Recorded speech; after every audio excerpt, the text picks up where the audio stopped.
welcome to the Inglorious Bards. I'm your delightful Game Master Tom, and this is Episode 8, Chain Gate. In our last adventure, the heroes returned to Edland home, having rescued the missing girl. They decided to head north back to the Bottom Hill Farms to find a slave operation constructing a large tower and excavating under the hill itself. Xander pretended to be the wicked gnome Vargalos and gained access for the group to finally locate the Chain Gate. There, a sniveling wizard named Brimley commanded Vargalos to place the Master Gear into the portal to open a gate between worlds. All hell then broke loose as the heroes attempted to destroy the gate while surrounded by enemies. How will the heroes destroy the gate without getting themselves killed? What will be the fate of all these slaves working on this hill? And did they actually forget that they were supposed to damage the gate from the other side? The adventure begins!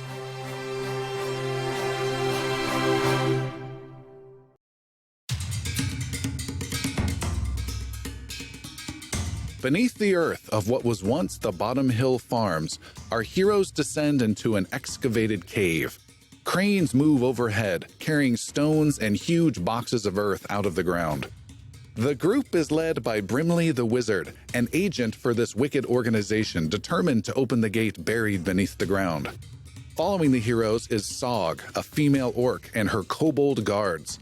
Heroes, wizard, orc, and kobolds make their way through this dugout cavern to see an arch that has been recovered from the earth. The arch is made up of an intricate series of metal gears and cogs. Xander looks at the arch in astonishment. Wow! The wizard Brimley scatters several slaves working in the cave out of the way. You see? The Chain Gate! The most fantastic bridge between worlds!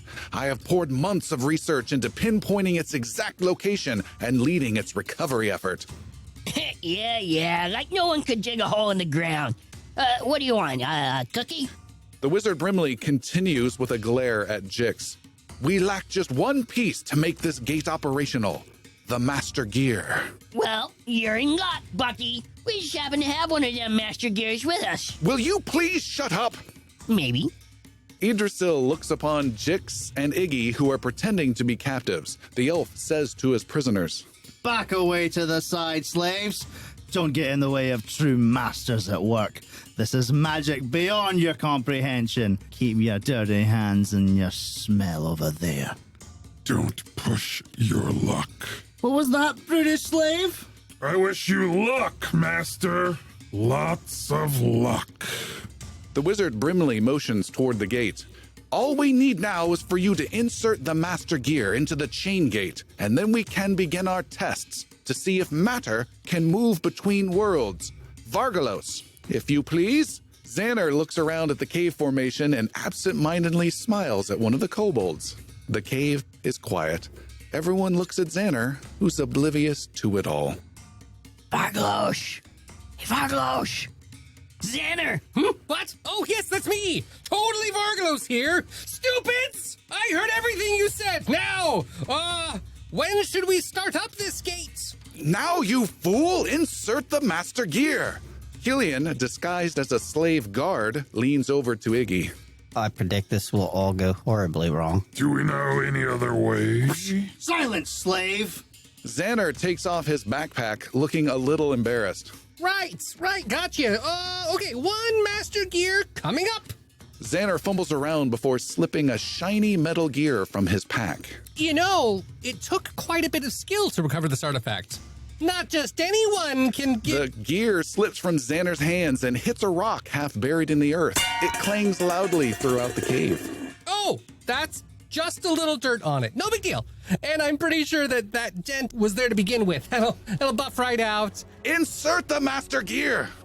The kobold guards scratch their heads and look at the orc leader. Xander scurries over to the chain gate and sees an empty slot at the top of the arch. With everyone watching, he carefully places the gear into the mechanism. There we go. Fits like a glove. Nope. Kind of popped right out there, didn't it? Okay, just need to push it all the way in. Did you push it in? Yes, I pushed it in. All the way? I'm trying. Maybe if I put it in this slot instead. Maybe try turning it over. Okay, I think if I just carefully push this other piece out of the way, then... Nope! Okay, sorry, that piece fell out. Hang on a second.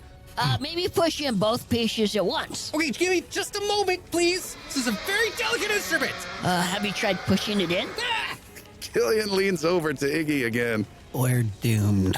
With a loud click, the master gear slots into place. Xander steps quickly back from the arch. Aha! There we go. See? Fits like a glove. Xander quickly hides several extra cogs that fell out into his pockets. The gate machinery begins to move. Gears turn and small pistons pump away. The entire arch comes to life with clanking and magical hissing. Everyone takes a step back. A gray field of magic shimmers into existence within the arch. It pulses silver light across the room, and an electric smell fills the air. Almost everyone watches the arch intensely. Idrisil steps back towards his slave and surreptitiously hands the dwarf his sword before anyone sees. Brimley the wizard shields his eyes from the light of the magic gate. Behold, a pathway to another world. We must begin our tests.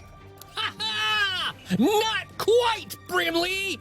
Xander forms fiery magic in his hands. The gnome turns towards the gate and blasts it with fire while smiling wickedly.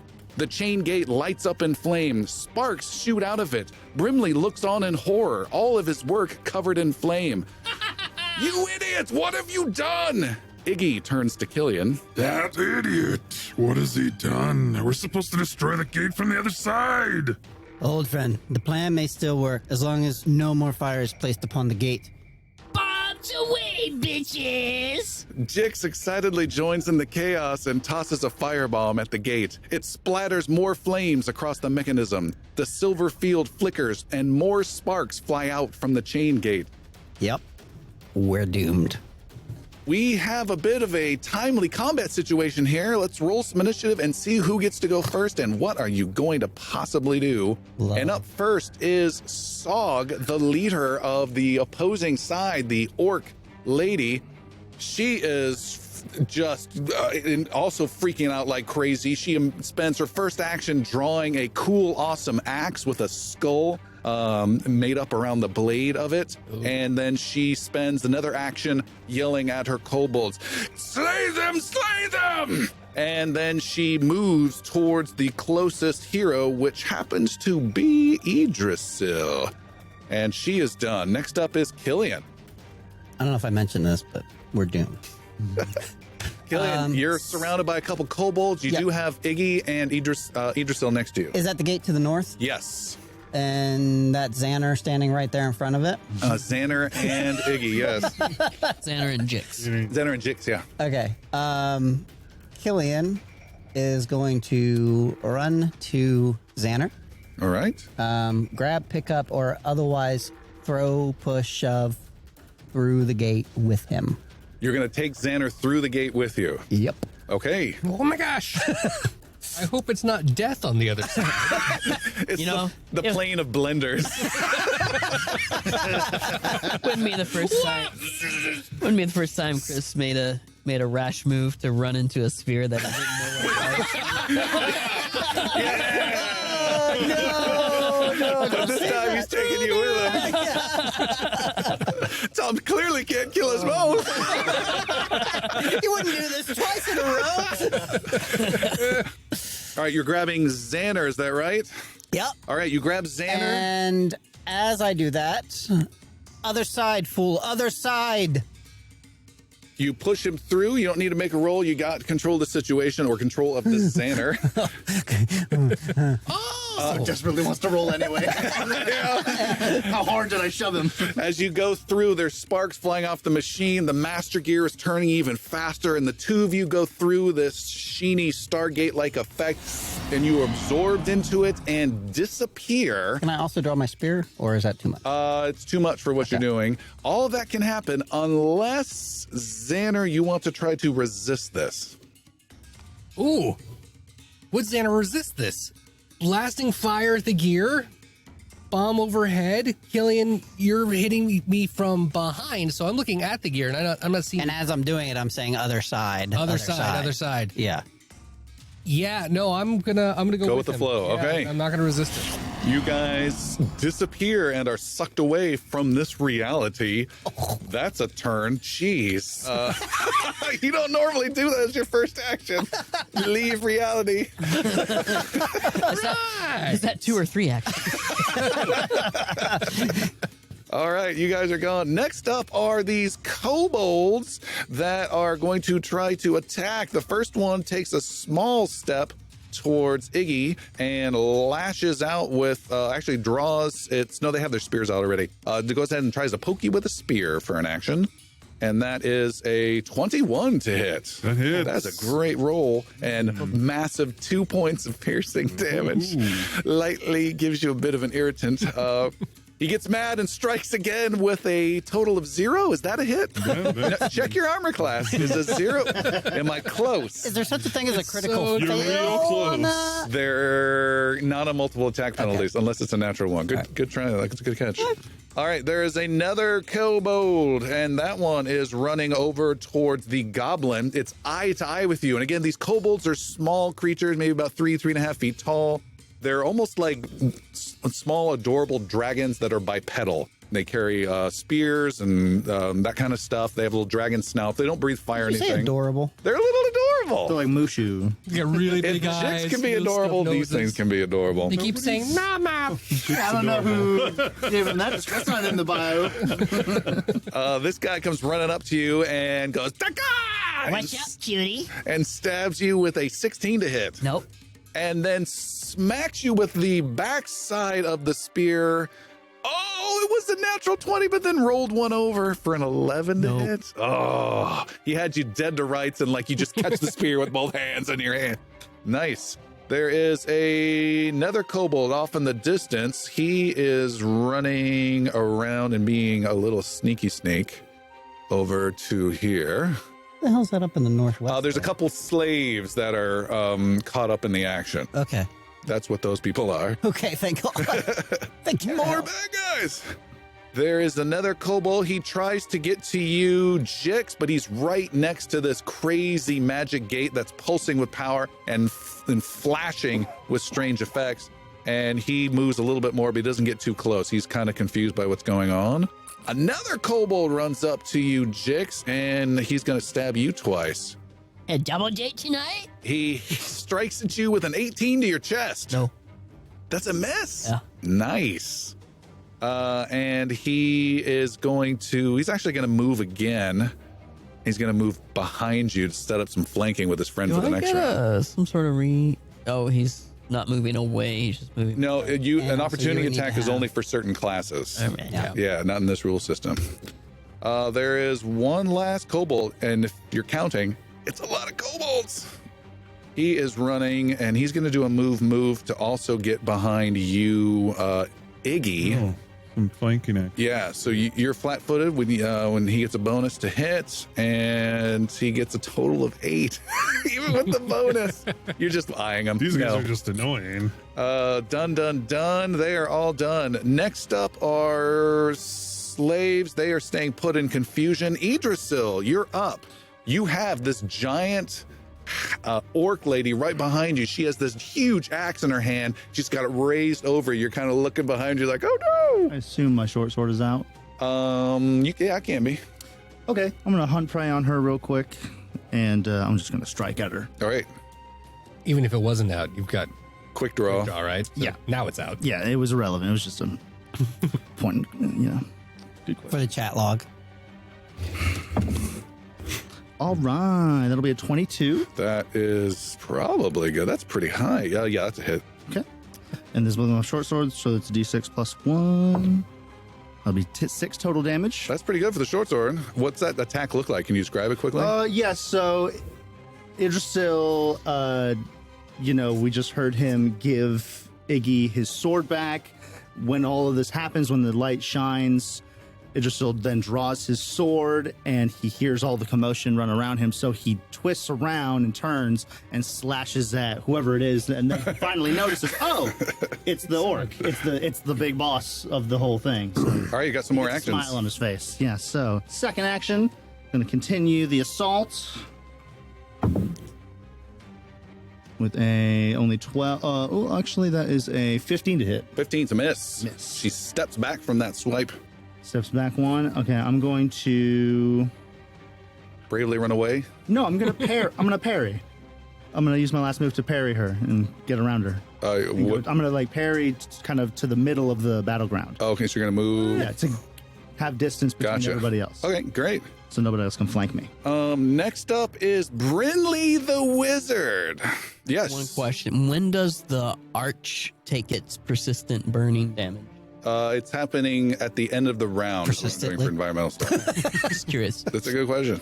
Brinley the Wizard is bravely going to move closer to the portal and move closer to the portal and then spend his turn looking at the portal to see if you guys actually went through. He's actually looking on the other side. We're just standing around on the other side. Next up is Jix. Jix, you got a goblin in front of you and a goblin behind. Kobold. All right. Kobold, sorry. Kobolds, yeah. He is a goblin. Well, shucks, she's just been fun, but I gotta get out of here. I'll get your digits later. And he rushes right through the portal. Rushes right through the portal. Huh? You're leaving your friends behind. Idrisil just shock on the table. So Idrisil just hears a whoosh as he goes to the right, just looks at Iggy. But what is happening? Even the orc, They're not worth the damn anyways. More for us, eh? the orc ladies even lowers her axe and is like, not cool, man. All right, you go rushing and you leap through, your feet never even touching the ground around the portal. But here's a catch. Oh boy. The portal is flashing silver, and then at times it becomes this dark crimson, and then it fades away instantly and becomes silver. And I need you to make a athletics roll, please. Okay.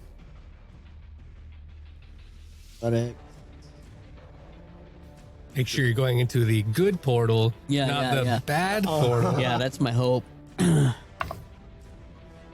13. 13. You leap into the portal and whoosh. Jix, the alchemist, falls Comes to out the the other ground side in on the other side of the portal. You are on your hands and knees. And what do you say when you land on just on the other side? Oh, shit! And by other side, I mean like 5 feet away through the portal. Through the ring. You guys can see his little goblin butt showing through when it fades away every now and again. All right, well, that's one action. I guess. He's just rolling back and forth through the portal. I guess the second action. I'm just gonna stand and let nature take its course. Let me try this again. You gotta stand up as your second action, and third action is to jump through. Yep, All right. Watch for that one. that's a 22. And Jix the goblin, with his goblin butt, disappears through the portal. Good luck, fellers. Thanks. Iggy, there are just 2 of you heroes remaining Yeah. in this. Probably forever. But we'll see. How season. far away is Brinley from Ignal? From Ignal, probably 25 feet. Okay. I'm going to look at him, raise an eyebrow, and attempt to intimidate him. Okay. And not intimidate him with a roll of a 2. You realize this has never worked. A couple times. You would roll intimidation. And then I will sudden charge him. Oh, Oh shit! all right. Barrel through the kobolds. Yep. Sudden Quite a charge. bit more intimidating. All right, you race right to him. You get a strike upon him. With a 25. That is a critical hit. Oh. He has cast no spells from shielding or any kind. He's still just looking at the portal. Yeah. Now the goblin. 21 points of damage. Oh! Brinley the wizard dies instantly on the ground. If I was not so far, I would high five you. You see a hand, Killian's hand comes through the portal for a high five. Comes out of the portal for a high five. Wow. You don't I need just still us. can't believe the things that have happened in the last 5 seconds. The turn of events. We really don't need those other guys. I hope they stay. We're gonna come back Hope through they the stay portal and there. this is gonna like Yeah, but carnage he's got all the everywhere. gold in his satchel. We could have used some of that. Xander, you are in no particular time or space and draw a Mythos card from Arkham Horror board game. Lost its squishy face. Xander, your turn is over. Good job. I guess thanks. God. That just happens to poor Jeremy so often. I feel so bad.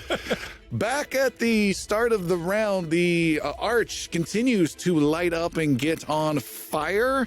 And it is... Takes 2 more damage. Yeah, it's got damage, persistent damage. And it's like this mini chain reaction of damage. One gear will start to spark and then it'll stop and it'll kick in motion again, but then the one next to it will now start to spark and then the flame's still spreading. How much damage has the gate taken? You have no reference to that. Okay. Yeah, gotta ask. Sog the orc, she has been hunted, preyed. She calls out to the kobolds, kill every last one! And she inspires them all in doing so. And they all gain a +1 to attack and damage rolls. Oh, damn. That's a lot of not good +1s. with a lot of them, yeah. For her next action, she tries to cleave Idrisil in twain with this big axe of hers. Only if That's- you use the word twain again. That's a total of 20 to hit. That hits. She hits you for 6 points of damage. And she is going to attack again. Rolling. A 14 to hit. Yes. All right. Wow. 14. Oh, wait, you said miss? Yep. Okay, good. Next up is Killian. Killian, you are occupied at the moment. You have no action to take. Fuck me. Yeah. Kobold time. Kobolds get to go. Where is the first kobold? There is one who's been charging in. He comes right up to you, Idrisil, and stabs with his spear. And that is a 8 to hit. His third action is to also set up some flanking for the next round. They're not the most tactical. Iggy, you got a kobold you just raced right past. As you ran by, he tries to slice you up with his spear and just hits the ground with a 7. He strikes again with a 12. No. Man. They're And- rolling like kobolds. And then strikes a third time with a -5. I believe the worst roll in the history of this campaign. His eye out. Yikes. Speed. There's a kobold there. He's going to continue to be sneaky. There's a kobold there. He's going to get behind you, Iggy, giving himself a flanking bonus. Now let's see if they can get some hits on you. That is a 19 to hit. Oh, that just hits. Pierces you for 2 points of damage. You know when I roll lots of 20s against you guys? This is the other. This is the other side of Yeah, that so coin. sorry about that. Yeah, we're all broken up over here. There's another kobold. He walks next to you, Jix. His second action Iggy? is. Nope. Sorry, Unless he he's walks next going to through a Iggy. portal. He walks next to Iggy. He gets a 11 to hit. Dangerously close to that portal. And for his third action, he is sucked away into the portal. Yeah. He backs up to get a really good hit. Gonna get thrown in. Another kobold closes in on Idrisil, and you are messed up with some flanking. He also gets a good bonus with a 18 to hit you. Nope. Man, that's what the kobold's saying too. He gets one more attack with a 2 to hit. Oh boy, these guys cannot land. One last one. He is charging at Iggy, and that's one action. He then strikes twice. Come on. That's an 18 to hit. Nope. Come on, and 10 to hit. I mean, I know these guys are your creatures, Tom, but you root for them a little too hard. Like, come on. No, everybody knows kobolds are only worthy at level 1. All right. Idrisil, you're one of the participants of this battle. You may go. Yeah, so Idrisil is kind of natting away these kobolds, parrying them as he's also fighting this orc. He's just going to continue to swipe at his hunted prey here. The orc lady? Yes, Okay. Sog, I believe her name is. You touched the bow, not the sword. I didn't actually cast it. That's true. That's a 23. It's a hit. That's a good hit. And that's a total of 7 damage. Wow. Decent. That's Yeah, it's another big slice. Your short sword is not known for its damage. You've rolled good rolls. It's very agile, so it gets that +1. Okay, you got another attack coming? Yes, I do. I'm just going to swipe again. And that's a 17 to hit. Swing and a miss. 17 to hit. Misses. Swish. Hide behind the slaves. Who is that to the left of me? That's a slave. Is that? Oh, it's one of the slaves. Okay. In that case, I will hide behind Let's this. riot here real quick. No. That's what they call cannon fodder. I'm gonna. What are you going to do? You got 5 seconds. I do have 5 Four. seconds. I'm just gonna roll again and attack her. Okay. And that's a 14. So 14 is a miss. You got good a hit in. keep blocking. Jix, you're good in another realm. Iggy. Idrisal, do you need help? No, I just need you to get these things off of me so I can take this orc down, if you don't mind. Other than that, he doesn't need help. Just these 3 things. Slaves! You're no longer slaves! Help us here! Oh, Interesting. Make a performance roll, please. after he just murdered the wizard. 19? 19. Let's add like 2 more to that for the dramatic wizard 21 slang. then. Wow. Okay, there are several slaves. There's like 5 or 6 in this cave. We'll say the 2 that are very close and witnessed the butchering you just did to Brimley the wizard, who, let's be honest, never did anything wrong to you guys. Just saying. 2 of those slaves bend down, pick up sharp rocks, and charge at the kobold. They don't touch the orc lady, but they charge the mean little kobolds that have been harassing them for days and days and days, and start wailing away at those guys. That's flanking, right? Yeah. That didn't matter. The slave missed on that one. He gets a hit on a kobold. And that is Kobold there. What was his attack roll? I don't have to tell you that. Do I have to tell you You that? don't have to, but thought I'd ask. Do I have to? He got a 16 to hit. And Seth, go ahead and roll damage for your minion slaves. What am I rolling? Roll a d4 plus 1, plus 2. D4 plus 2. Wow, those are sharp rocks. Roll a d6. Yeah, D4 plus 2 is 3 better. damage. 3 damage to that guy. All right, that's a wound. And the other slave runs up behind the one next to you, Iggy, that kobold, also getting some flanking. Turnabout's fair play. Critically fumbles, and Seth, roll a 1d4 plus 2 of damage against you as he loses the stone and it comes flying at you. 5 damage. Oh, wow. So sorry. Who said attack who again? Oh, he looks really embarrassed. I just shoot him out. That's a good hit, though, right? You want to demoralize him? Nope. We need these guys. All of the rest of our fucking party. With all the fire.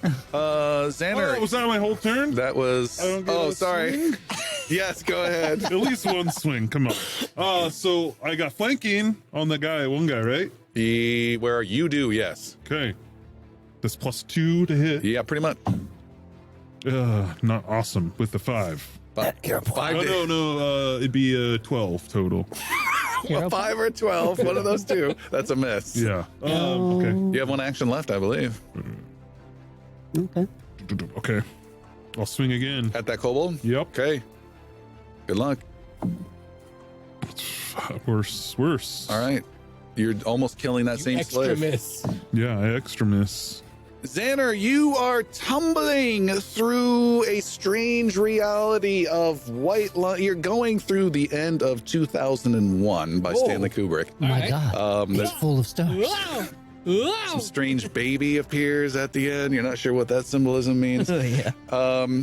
And you are tumbling and tumbling through space. It's crazy. It's chaotic. You can see tumbling through here, still clutching you like a terrified child is Killian. And you realize the two of you are almost harmonizing in your screaming as you're going through this strange reality. Let us scream.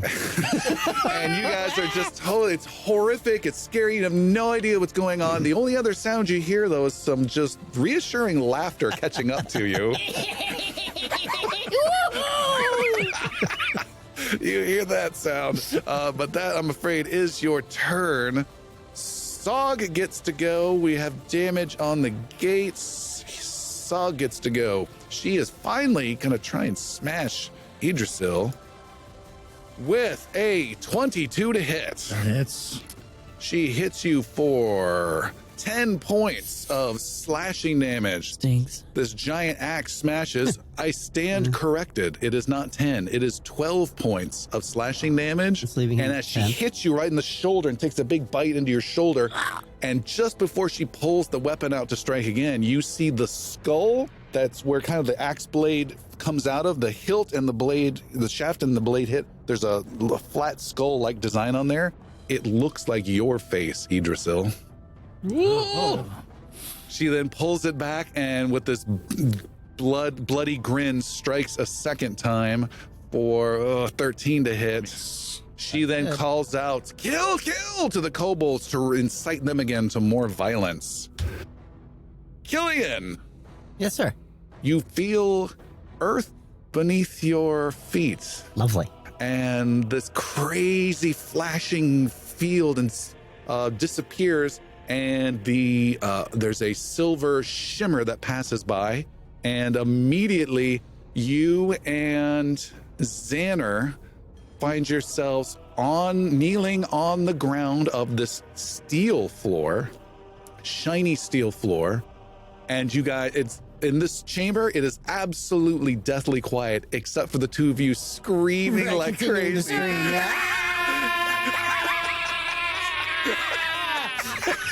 It's just like Bill and Ted. Totally. You look around, there is a steel floor in a chamber that's maybe a 60 by 60 chamber. There is this gate in the middle. It looks similar to your gate that you just came through. It is flashing the silver effect with an occasional red effect, with no effect, with a silver effect. And you see there are some pillars not pillars, but like supports against the wall, that like rib sections along the wall that are black, that are so black they almost absorb all the light, any light that hits them. It's very strange and unsettling. There's some huge golden looking doors that head out with some wide steps that lead up to them. You stop screaming, you can hear some faint chiming. Debatable. You can hear some faint chimings like sound far off in the distance. And you can also see there is a box maybe 15 feet away that is, it's a thin metal box with no top on it. And there's all sorts of interesting little goodies and treats and fun stuff sticking out of it. Maybe something for trade or for sale or something going on between these gate type regions, you're not sure. And it's not a table, but just like a big metal slab, as though the ground has been reshaped to create a table like slab of metal. And you see there are 3 people here. God. These people, there's a lot to unpack. These people are standing some distance away against the door. They seem a bit confused.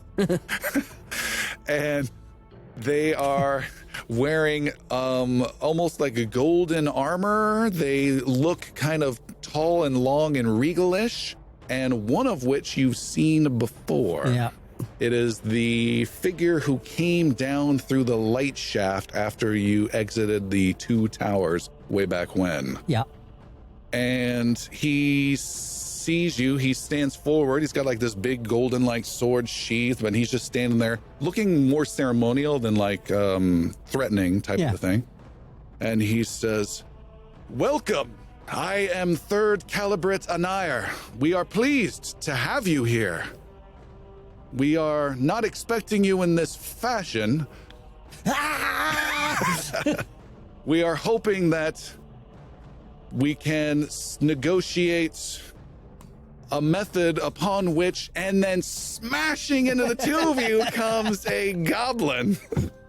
Woohoo! And he is even more confused. And This is our master negotiator. This is not what I expected. Jix, since you had some challenges getting into the gate, you look behind you and you can see the ratios are off compared to what you had before. There is less time seeing silver on the gate, a little bit more crimson color that flashes in, and more empty, no effect on the gate. So it seems to be having some challenges. Hey, guys, I think we don't have very much time here. Is there a master gear on this side? There is not. Fuck.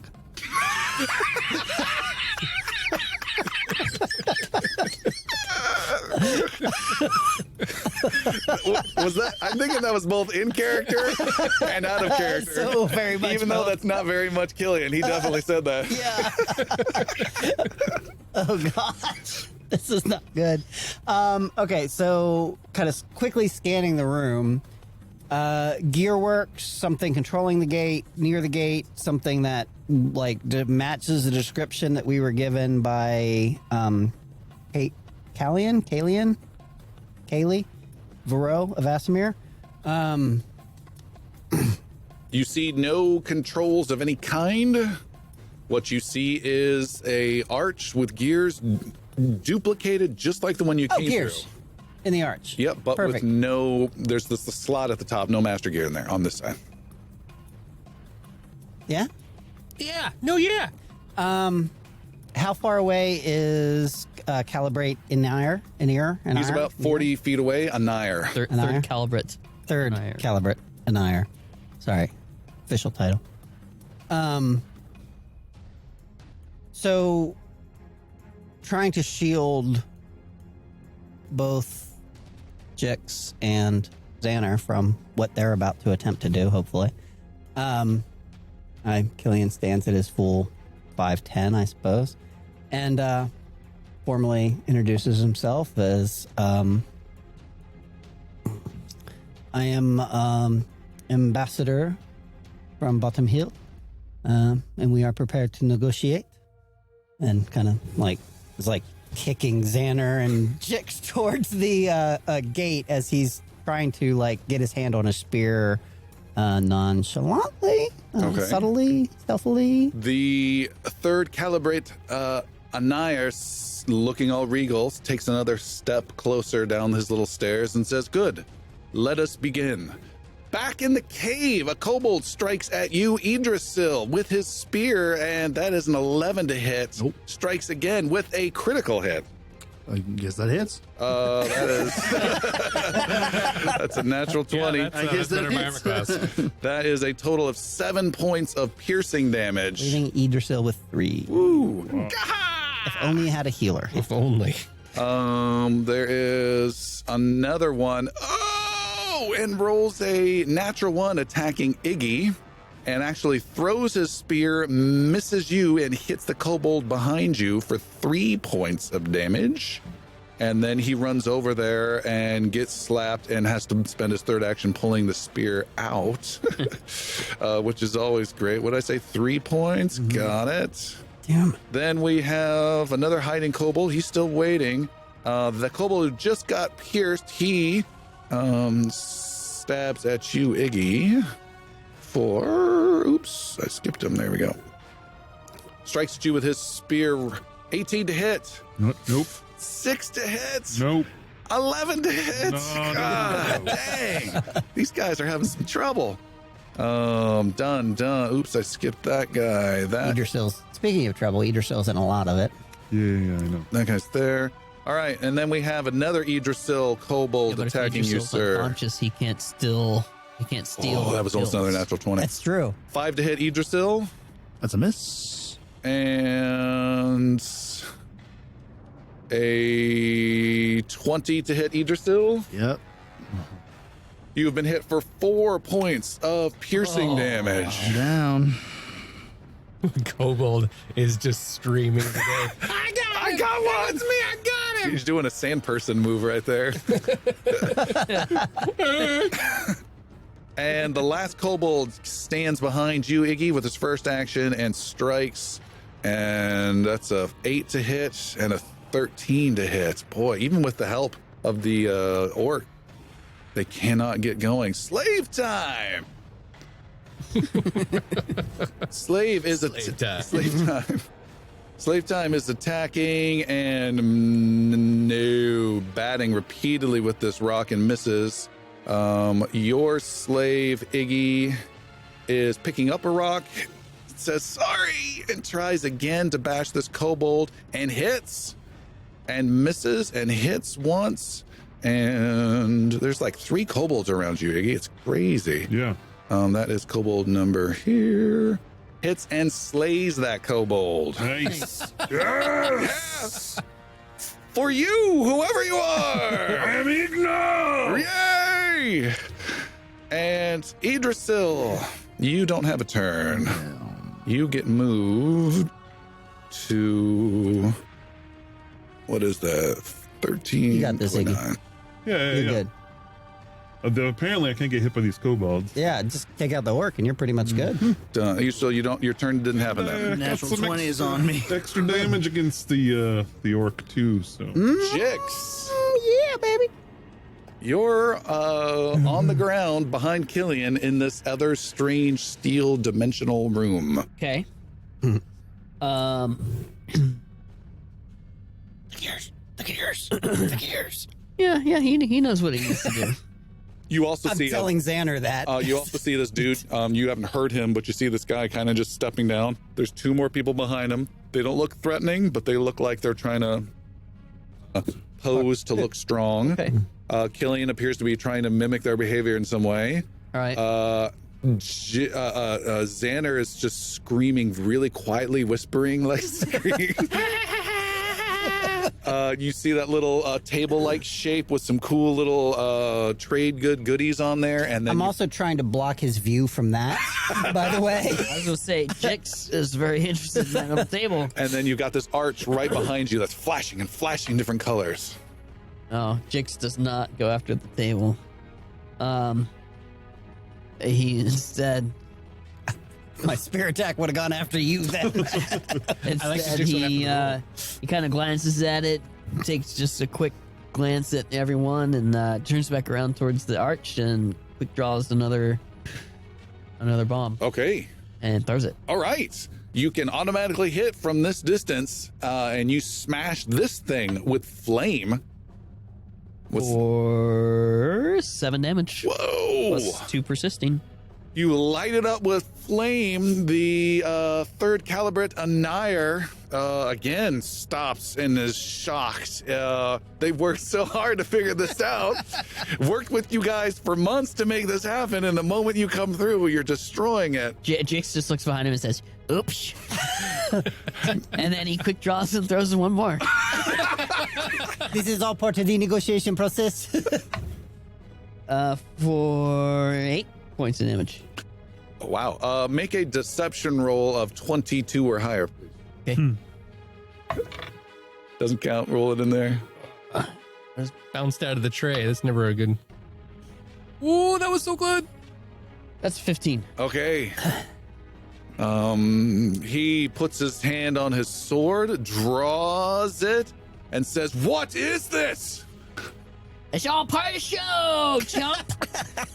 He says, "Apprehend them," to his men. You are done. Iggy, you're back in the real world. You've got 2 goblins next to you. Your friend Idrisil just got dropped. He has that orc lady and 2 of his own. I keep saying goblins. 2 kobolds of his own there. I see Idrisil drop, and I point a big fat finger at the orc. You ugly pile of troll shit. And raise an eyebrow and go for an intimidation All right. with a fucking 7. You got hero You got points. hero brother. points? No one's used any hero Okay, points. I'll burn a hero I mean, you don't have to. with a 10. Never listen to us again. And then I'm gonna sudden charge her. Oh, racing across, you stop and stand over the body of Idrisil. Mm-hmm. Your ball swinging heavily over Oh his yeah, head. teabag. He's teabagging. Just faintly conscious. The aroma wakes you up. Yeah. With a total of 20, Ooh, that's a hit.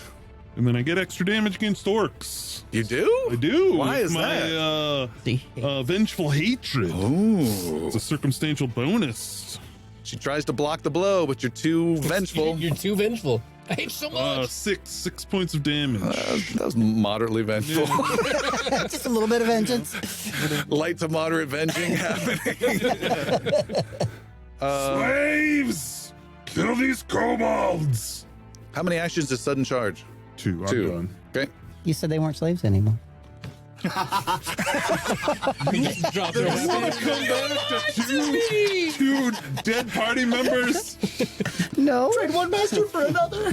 Xander, you get to participate in this scenario for the first time. You are in the steel room chamber. You've got 3 golden looking dudes who I actually have in my notes in shorthand written as golden gods, by the way. But Oh, yay. I'm sure that's fine. That's not intimidating at all. 3 gods staring at me. One just drew his sword towards Jix.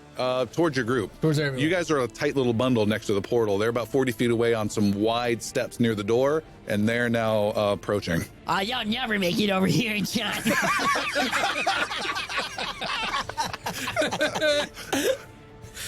Well, I tell you what. There's a couple of different ideas that I have going on. The first thing that I think I'm going to do for all of them, as willful as they may be, is I'm going to try to scare the pants off of them. Okay. I am Vargalos, the No Master! You will fear me!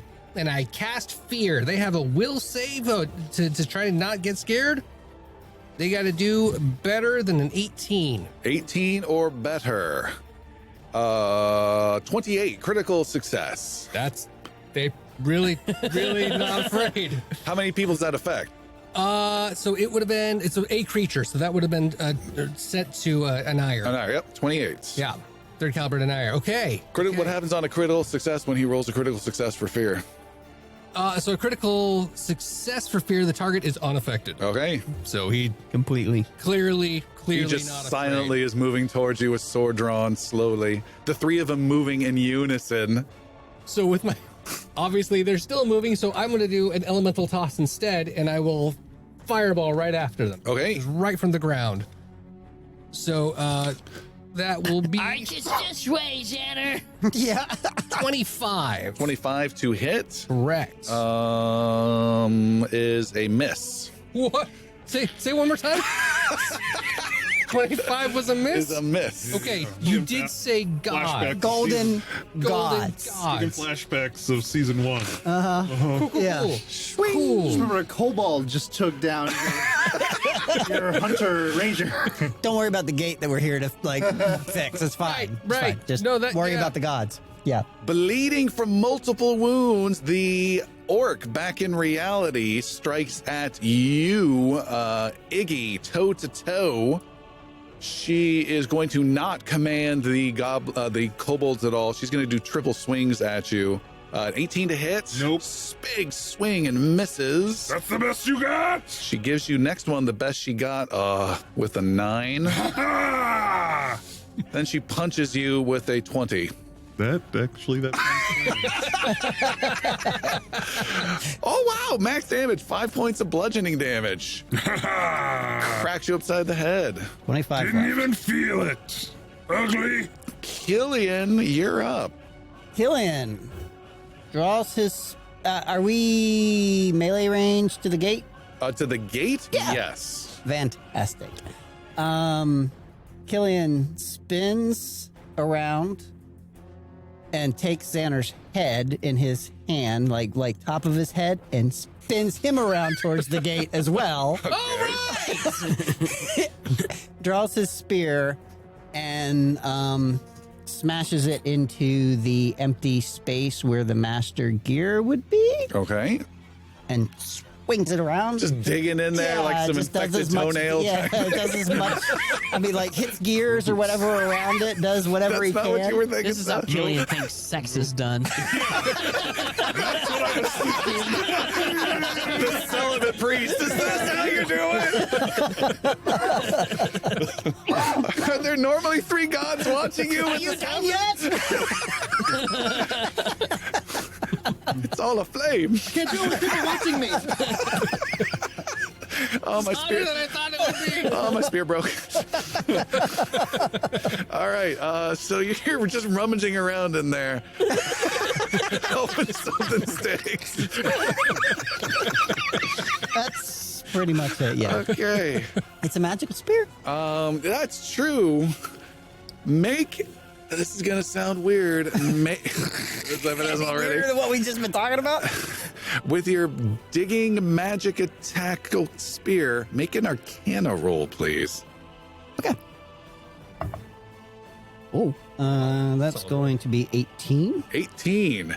You start to move around and you catch something you know you should not have caught. And Like in a good way or a bad way? kind of both. Okay. Because you've got a challenge. One of your instructions was to destroy the gates, but you were also instructed to destroy the gate by bringing in the master gear to this side, and you do not have the master gear. You have now stabbed through. You catch something really feeling really vulnerable, like a loose tooth or something, like you could just pull it out. You have a choice to make. Yeah. You can do some significant... Because I'm really good at these choices. You can do some significant damage to the gate, which has its own pluses and minuses, but it would give your spear a 50-50 chance of being destroyed forever, your new magical spear. Mm-hmm. And then what's the other choice is not to do that? Not to sacrifice the spear or further jeopardize the stability of the gate dramatically. If I can cast magic weapon to do more damage to this gate, I would love to do that as well. Oh, really? Yeah. You want to ramp it up? Absolutely. Just commit to just screwing this shit up. I would allow you to cast that before you start digging around, but then your chance of breaking your spear goes to 100%. But I do a lot more damage to the gate, right? Yes. Done. Whoa! Wow. Would you like to describe some of what just happened? Sure, I'd love to. So Killian, after spinning Xander around, and he draws his spear, which as he's drawing, the holy light of Karahel sort of like shines off of it because he's just casting the magic weapon. And I would really, what the description that I would like to more heroically describe is he throws the spear straight into like the gear works, and it flies true and just like smashes whatever it can, and the spear just kind of shatters along with and kind of the holy divine power that was in with Karahel sort of disperses into the gear work and starts to like the white light sort of starts working through the gears and slowly sort of like when the gate in Moria opened and it slow, like all the runes started, like it's sort of like that white light's kind of creeping through all the gears as they move through and just like. You're not pulling the gear onto our side? Well, I never really had the option to do that. Yeah, it's just destruction. Yeah. And then Go ahead. Killian yells, "Run!" and fire, and starts to head towards the gate. All right. As you do that, the arch of gears, as you described, start to light up magical stuff. And then there is a reverse reaction of exploding metal gear and piston bits. And the whole arch section shatters everywhere and lots of little shrapnel. I need the three of you who are huddled next to it to make reflex saving throws, please. Killian's trying to go. If I hope you'll fail. Natural 20. No one else needs to roll. Xander, you take 1 point of piercing damage and block it from everyone else. You get in the way. I don't know. You do like a 5-star arms out thing, but even just little bits barely hit you. And you look behind you with John Travolta at the 5 bullet holes in the wall. Yeah, wow, that's a roll. Okay, you guys are all safe from the exploding shrapnel, and left behind is a flickering 8-foot circle of magic that's very weak. When is it Jix's turn? It's not. It is it is Idrisil's turn. No, it's not. I'm down. You get a turn. Your turn is now almost over. Make a dying roll. Before you roll, it is your 10 plus your current dying level, which is 1. Press 1. He's never had dying over there. That's so cool. Is that I true? think he has. I'm going to use a hero point. What'd you roll? A natural one. Oh, good choice for a hero point on that. Yeah, a good time to do that. Yep. Yeah, we're gonna sacrifice the hero point. I'm Oh. not good about. And I will also give this an option, and I know this might be a weird retconning thing. There's also the other option of burning every single hero point you have And stabilizing. to stabilize. And our new house rule, And come up with you have 1 hit point. You're still prone, and you start blinking your eyes, and you're there. We're gonna do that. That ends your turn, burns all your hero points, and makes you vulnerable to getting stabbed and stuff again. It's risky. I got Iggy right by my side. All right. Trust. Standing over him, balls in his face. You wake up. There's little. My eyes open. He's got armor everywhere except for one slot right in his groin area. My initial instinct Just is hair. to slice at the balls I see on top of me. You're like, boy, he's got a heavy beard, but the. There's the braids and iron rings.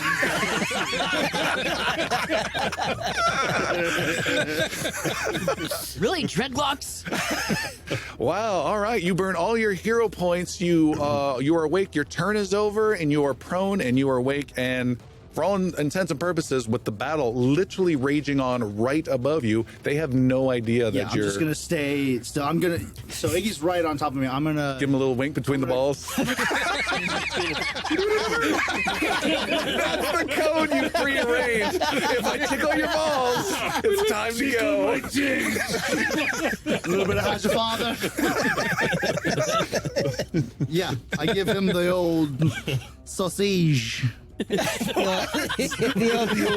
old taint tickle. Give him the old rub and tug. Hey, I'm down here. Just waiting. Wink, wink. I think Iggy gets a +1 for that. It is kobold time. Iggy, you get attacked by kobolds. They were not, I was just about to say aroused, encouraged by the orc lady. I'm rolling a damage already. Sorry. He strikes you 11. God dang, a total of 0. Come on. A total of 3. These kobolds are getting desperate. Picturing Yoda with his little staff like at R2D2. Yeah. Just like, There's another kobold you left behind, Iggy. He also comes in. You're now surrounded by 3 kobolds and an orc. This one, its second action is to attack with 22. I got a hit. Tell me that's a hit. Finally. Please, God, So please. excited. God. Max damage, 7 piercing. That guy has got like one big kobold muscular Rambo arm, and he stabs you. And stabs you second time for a 6. And you're not done. Shit. 1, 2. Another guy spends all of his actions and gets around you. You have 5 enemies now. 4 kobolds on all sides of you, an orc trying to kick him out of the way to slash, and then a pair of just weird beady eyes directly between your legs down below. Red beady eye. Yes. Now, one more kobold gets to attack you a couple times. Are you hanging in there with hit points? Yeah. He has 18 left. Oh, it's a 10 to hit, 15 to hit, and 0 to hit. I love how disappointed you are in that he still has hit points. No, it's just Oh, you there's have been hit points so too, many 18? attacks. So true. many. They're all do done. better. It is the slave turn. That slave is You going better to pick up that fucking spear at his feet. What spear at his feet? Put that Killed mic's one off. guy. Had a spear. Now he's got a rock in his hand. And he hits. Oh, who's he hitting? Who's he striking? Kobold, yeah. Kobold. This is the one down, down right okay. there. The Yeah. other guy should have a spear at his feet. Okay, no, the one that's close to you, slave close to you, does hit this kobold. Let me mark which one it is. It is that one. He did 2 points. That kobold's been hit, but he's still alive.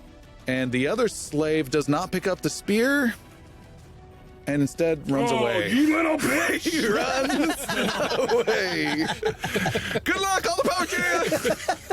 I'll cover the rear. They are done. Back in the weird, strange realm of steel and chimes and pissed off golden gods and almost no gate, it is Jix's turn.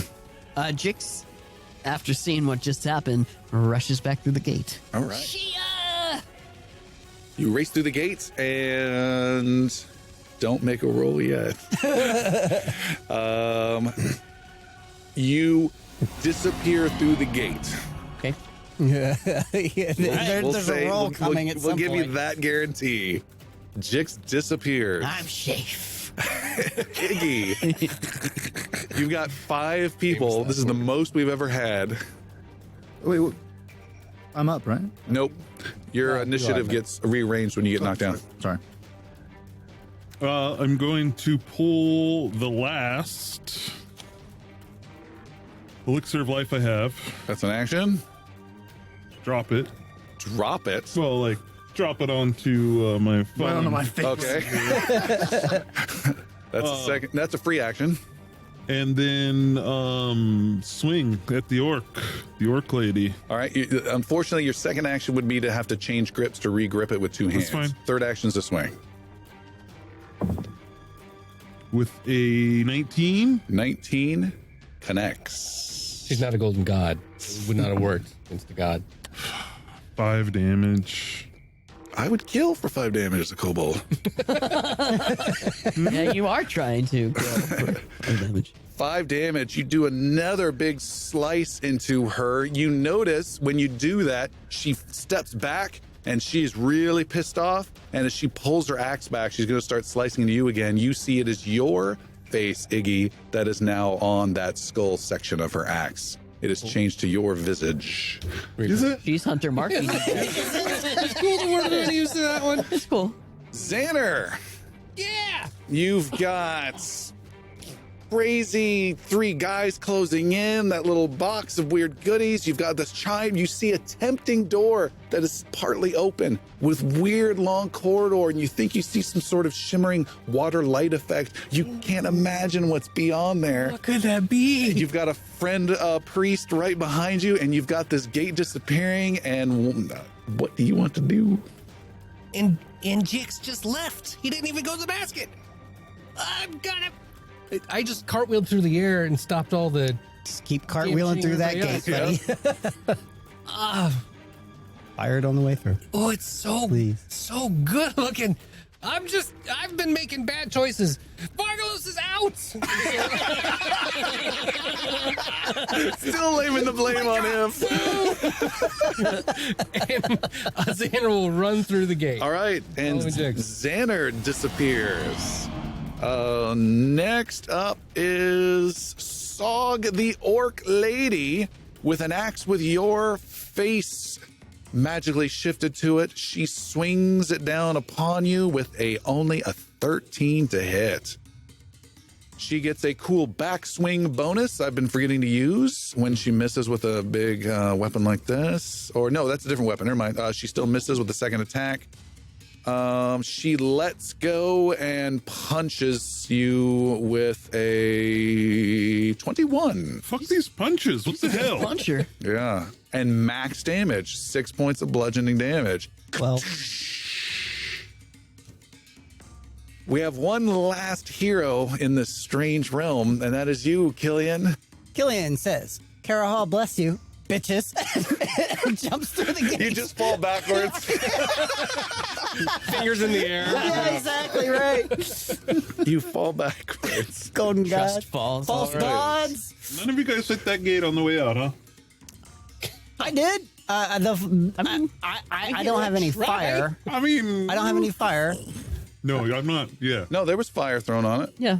Ziggy did it, and then Killian did as much damage as you could possibly Yeah. imagine to it. Yeah. I was hoping they would do a little more fire damage on the way out. I don't want to. I think it's Jix was thinking it's already pretty precarious. He didn't want to That's fair. nudge it over before fair. he got through. All right, Killian's done. All right. Idrisil, Idrisil's eyes open. He and before you decide, anything you do to anyone around you, you're getting like a +3 because no one knows you're there. You're right under them. Can I stealthily drink the elixir that I was just given? Yes. I'm gonna do that as my first action. Done. Drink the elixir. 1d6. 1d6. Is it 1d6 plus? Plus one? Plus one, yeah. Plus one, yeah. Actually, might be plus. I don't know. We've been doing +1. Plus one. With Okay, the yeah. +1 saving throw bonus. Seven 7. Max. So that's 8 hit points he has now. Idris's eyes start to burn. He feels his muscles vibrate. He grabs the hilt of his short sword, and I'm going to slice at the knees of Sog. Sog, all right, you get a +3. This is your second action. Ball sweat dripping on you the whole time. Fantastic. additional plus visual three, image Just right the there. ball sweat of his ancestors. Thank you very much. An additional +3 for Ancestral ball sweat. Yes. Ooh, that's very nice. That is a total of 24. That's a hit. Does that ball sweat have the tartness of some paint? Tart taint. It's a musty smell. Ticklish. Ooh, Taintish that's tart. a 5 total damage. 5 points of damage. You do a brutal cut to her. Did you say her knees? Yeah.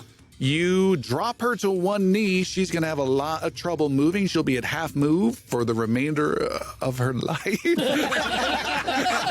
Speaking of which, I have a third action. Oh, he's still going to get the kill. At this point, I do not give a shit. She's Did looking she really cut into bad. my shoulder. I Kill am hurt. her. I am hurt. I'm going to take my third action here. There's blood spraying you down there, too, though. With an 8. With an 8. You heroically miss. She's able to kick your hand away for that attack. Kobolds strike. 1 strikes at Iggy. I should just roll like a fistful of 20s. That's a miss. That's a miss. God, even with the bonuses. Next one. Just a whole bunch of spears. You're just surrounded by pointy spear. 18 to hit? Nope. That's 6 attacks at you. That guy's finally going to try and move into the fight, but realize there's no room. He's like a Jackie Chan thug waiting in the background to join the little fight. And there's another one. There's that one. That one. God, more attacks. Spears. No, that's a miss.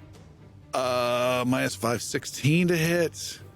I'm really just looking for these 20s. There's one kobold left. He stabs downwards at the elf between his legs. Good luck, Idrisil. A 10 to hit. Miss. I spread my legs apart. A 4 to myself hit. back. A 4 to hit. Oh, complete miss. And a desperate third -10 to hit. Here it comes. Natural 20. Natural 20. -10. Natural 20. The elf as well. Shit. Holy Jeebus. The celebration arms in the air. I'm the is worst so game great. master ever. I was thinking that's the only thing that would work. Truly rooting for the enemy. Wow. All right. 8. That should have been Tom's profile picture right there. His arms victoriously up in the air. You have 8 total points of piercing damage against you. I'm He's down back again. him right Is back that- down to 0. It was 3 and then 5. I rolled it twice. I'm down again. I had 7. No, you had 8 because you had 1, and then you got 7 more. So you had Yeah. a total of 8. Oh, it was wow. Took you right to the end. Not that, I mean, it's semantics, but. All I right. did that thing with the knife game with the hand. All right. So you are knocked out. You are now at dying level 2. Does it not just go back to 1? No, because you were wounded You were already 1. Wounded 1. Yeah. So that's not good. If you get to dying level 5 with our house rules, you are dead. I have one. All right, slave time. You got one slave boldly running. We have another. You're going to make him an enemy? Find him later. You thought you were free. No. Slave. Oh, wait. With his third attack, the slave slays one of the kobolds. Yeah! Has he killed 2? No. The other one killed 1? Yeah, that- All right.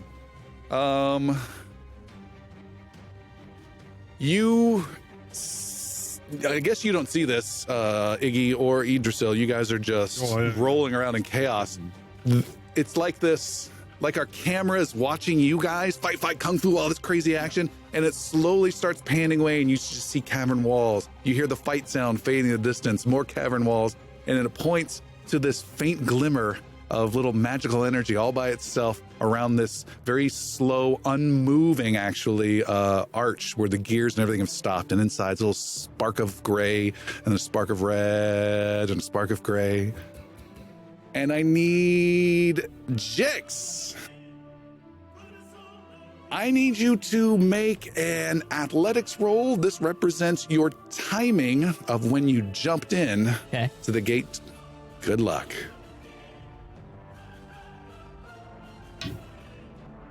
I'm going to use 0 point. What'd you roll? 2.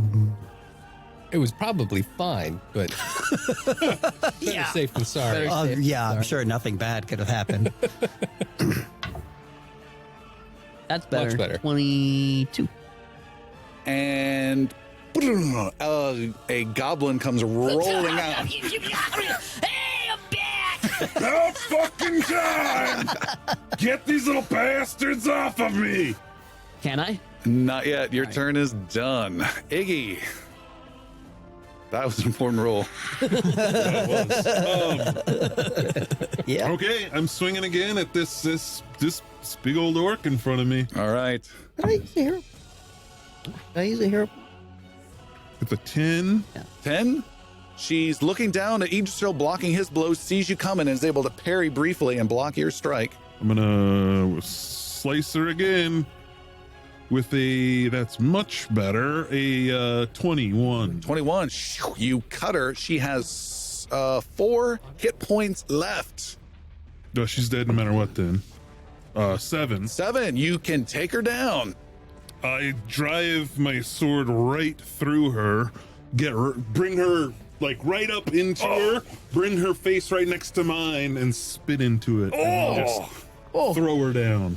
You throw her down. You see she blood just comes flowing out of her mouth. She collapses to the ground. Her weapon face changes away from an elven Idrisil to yours. And then she dies. Her weapon clatters to the ground, and that seems to have a bit of a morale effect on some of the kobolds nearby. I'm gonna turn around to the slave behind me, point to the spear of the kobold he just dropped, pick that up, stab him in the eye, and then I'm gonna swing at one of the kobolds with a very desperate attempt here. Good luck. With a natural 1. God. You realize who's under you right All right. You squat. You swing with your sword, and your sword you lose and goes swinging and goes into this little alcove section about freaking 40 feet away.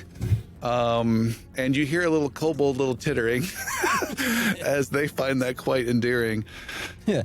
Your turn is over. Readily available. I am hesitant to go next because there's a little bit of a faint, barely existing flutter of magic still in the gate. You hear this echoing, almost gnomish cry from far away. And I need you to make an athletics roll. This was the timing of when you jumped in to begin with. Ooh. Which 20 do I use? Oh, God. All right. My athletics is a 15. A total of 15? Total of 15. Oh, no. That's right. Athletics is untrained. 13. So What did you roll? I rolled a 13. And what's your athletics modifier? A 0. Okay, that So makes it it. is a 13, if my math is correct. All right. New math. You Common gonna Core. keep that? I think the fact that we are slow talking around all of this makes me believe that I should use my last hero point. Oh my God. And I will re-roll my better than average 13 for exactly what the dice are going to say. It's going to go on the black tray. Over here, it's going to say Oof. 2. It's gonna say Oh, shit. balls. You rolled a I 2? rolled a 2. All right. Well, Hero points, you guys. Use them. And that voice of the gnome sound fades away. Do I need to turn in my character sheet?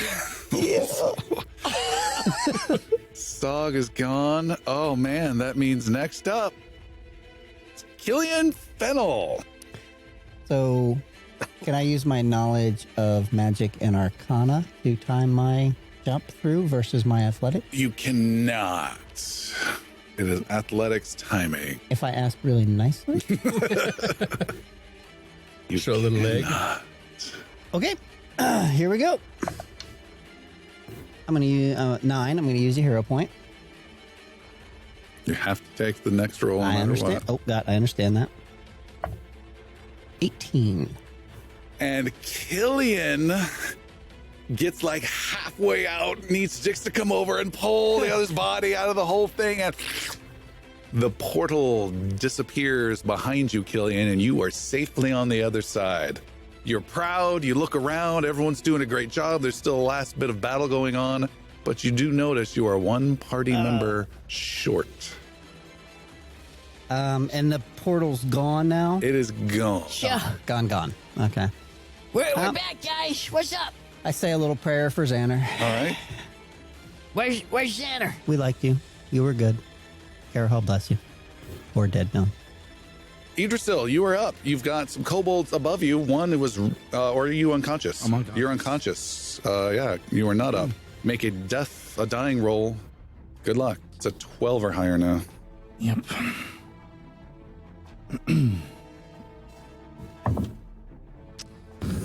With my what bonus? What's that? It's just a Yeah, straight, it's straight. straight There's no roll. modifier. 9. 9. You are now dying level 3. Oh my gosh. Kobold time. The kobolds flee like a crazy. They are running and running and running. I'm going to use my no escape, and I'm going to stride in tandem Ooh. with one of them. You get to move up to your speed? All right. You don't get to catch them, but you do cover free movement with that because they're doing a lot of movement. Yeah, I figured. Good. That helps. That helps keep close. This. Oh, actually, you know what? No, I don't want to do that. Unless I can pick up that axe first. No, it's a reaction Okay, to then do no, that. I'll go back to where I was. You're staying where you're at. Yeah. Okay. Because I don't have a weapon. The A slave. dagger, man. Come on. There's 3 weapons underneath you right now. The slave right next to you who's been doing pretty good. He drops his bloody stone and picks up the big great axe No, from the orc. no, you don't get the spear. Don't just pick up the spear. Picked up a weapon. No, put the axe down. Pick up the spear. They're running away. You don't need to go. He charges after. Stay here, George. All right. We are out of immediate combat. You guys can kind of go as a group until we get to Idrisil. So it's Killian will immediately go and stabilize okay. Idrisil. Killian, you raced over there. You are able to stabilize Idrisil. You lose all of your dying condition, and your wounded level goes up to. Where is Xander? Did he come through? Did he not come through? Did you pass him on the way through? Oh, God. Oh, Carahal. He... And there's no, and like, there's like nothing Killian's left. like pretty becomes pretty obvious Did to you guys do what you needed to do? Jix like looks at the arch and runs through the spot. Does anything happen? You're back and forth? No.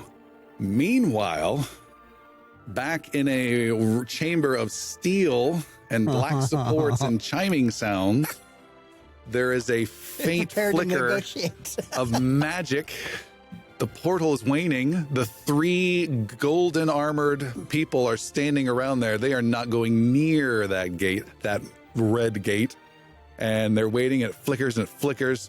Their whole structure is just dust and pieces all over them and just this magical effect. And then right before it goes away, there's a little silver shape. Shoo!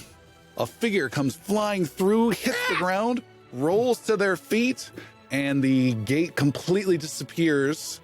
And it is the kobold that followed you through. Uh-huh. What?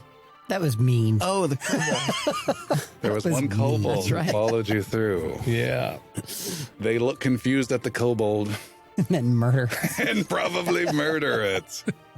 All right. Those kobolds that were back in the realm of reality are all running towards the gate.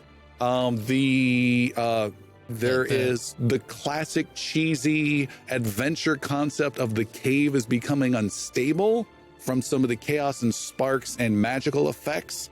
And you do see some dirt kind of stuff rumbling and falling a little bit. It's not totally dangerous, but it's a little crazy. What would you guys like to do? I'm gonna trade that axe with the slave for the spear. All right. I'm gonna go fetch my sword. You've got it. And then I'm going to loot the shit out of both Brinley and Sog. Okay. I'll help. Jix will help. What condition is the master gear in on this side? It is ruined. Okay, good. It's like fused in and then kind of weirdly melted and like it's just a mess. Okay. It's not even gear. It's vaguely circular in shape. Okay, so like completely 100%. Yep. There's like mission accomplished as far as that goes. Yep. And then the whole arch that you're in is just completely inert now. There's still flames on it, and then there's no magical effect. There's just Jix standing in the middle waving And the his cave arms. is starting to like rumble Yep. and okay. What was on the other side? Where's the little guy? Where's our little buddy? Killian gives just a meaningful look that conveys enough information for him, and it just kind of shakes his head about Xander. We have accomplished what we needed at great cost. We must go now. Aw. Okay. And we will, and Killian tries to usher the group to Get start out. heading- yeah. Beep-a-die! Listen to your pal Xander. Go check out our Patreon at patreon.com/ingloriousbards to support our path to being defenders of Varen. Now, watch me fizzle this amazing spell. Wait, what? All right, you guys start moving quickly towards the way out of this cave. The ground is shaking. There are some stones that are falling. Those cranes are starting to sway with the big loads that they're carrying, swinging around. You guys are climbing up this wooden scaffolding, racing up. You can hear fighting up top as the bunch of slaves up there have taken to fighting based on the coward slave running out saying, "The orc's dead! The orc's dead! They're fighting!" And so some of them have taken arms, so there's quite a bit of chaos up there as well. 5 heroes entered, 4 men leave as the 4 of you leave the excavation, and you are now up above, breathing clean air and chaos. You have the farms they were using as staging areas. You have a bunch of tents, and there are there's a few kobolds left that are being killed. There are also a bunch of human and half-elf type slaver guards there as well. They were generally the ones up top in case anyone showed up. They're being attacked and they're fighting. Some slaves are being taken down, but some are not. They outnumber them for sure. And you get a couple glances from 1 or 2 slaves that are standing over a dead body of a guard at you guys and making sure there's no big orc Thumbs lady behind you. And yeah, chaos is reigning around here. What would you guys like to do? You're just wincing and undercover. You know, he's still very much wounded from the battle that we just undertook. Climbs up the scaffolding. We need to get to cover. We need to get healed up. And we need to figure out what the fuck just happened to Xana. I swear I heard him. I heard him for a second and then it went away. It was a close thing with all of us going through. It's just a matter of moments. Made the difference. And I will heal. Your first heal of the battle. Yes. So technically we got Eatercell up. So would have that been a heal down there and then a heal up here? Sure. You Okay. can do 2 heals. So first heal 9. Second heal 11. Wow. So those are actually pretty weak. Really? 20 health? That's amazing. Pull over 2 heals. He's pulled off some 14 heals before. Yeah, I mean, like 9 is my minimum To go back heal. one step, I did do some looting downstairs. Yes. Yes. Jix help. Yeah, That's for both of us. that's fine. There's only one thing I'm real curious about. Iggy, you have found on the orc lady 10 gold and you have found a strange little stone that Jix points across the room and says, I know that! And it's something you've researched during your alchemy training, but you've never made one yourself. And we're just going to let you guys know what it is. It is called a Thunderstone. It is a one-time use item. Let me look it up here. There we go. It's a one-time consumable item. You activate it for an action, and you throw it. It's a bomb, and it explodes, and it does minimal damage of, let's see, 2d4 sonic damage with 2 points of sonic splashing damage, if you will. And then everyone within 10 feet of it has to make a roll or be deafened. Oh, wow. So you found one of those. Iggy, you found one of those. And then you found the 10 gold off of her. And It would be a lot easier to split that 5 ways. We'll wait till we're not in. I don't know if it's too soon. And then you have that axe you seem enamored of in your hands as well. What about That's just slung across my back. I'll deal with that later. Brimley has no coins. He has a slightly expensive-ish robe, but it's all bloodied as hell now and doesn't fit your size. But he does have a floppy a hat that seems way too nice to leave behind. The hat is taken. And it has 2 stars on it. Okay. It's like a traditional cheesy wizard hat type. Definitely would have taken the ring as well. Yeah. Ring, yes. Hat in the ring. So, who has the hat and the ring? Jix had his stuff. Yeah. Okay. Which we saw you take. And she shed. What do you guys want to do? GTFO? Yeah. So looking, what's it clear? We should probably like take down the guards. Yeah. How many? Okay, so like guard to slave ratio at the moment. Episode name. Guard to slave ratio. It is maybe 1 to 4. All right. Yeah. They got him. They'll No, I think we need to. Yeah, I mean, let's So get some guards. Killian will kind of extend his hand out towards Iggy and heal him for 13, bringing him up to 25. And let's do this. I'm gonna X out Xander there, and Jix, you took no damage. Killian took no damage. Idrisil's at 20 and Iggy's at 25 right now. And let's start cleaving our way, cleave a path. And Killian will try to sort of, as these guys are fighting, Killian's going to try to sort of marshal and rally the slaves into some semblance of order, to get them to kind of work in conjunction with each other, sort of thing. You're doing that, Killian? Make a diplomacy roll, please.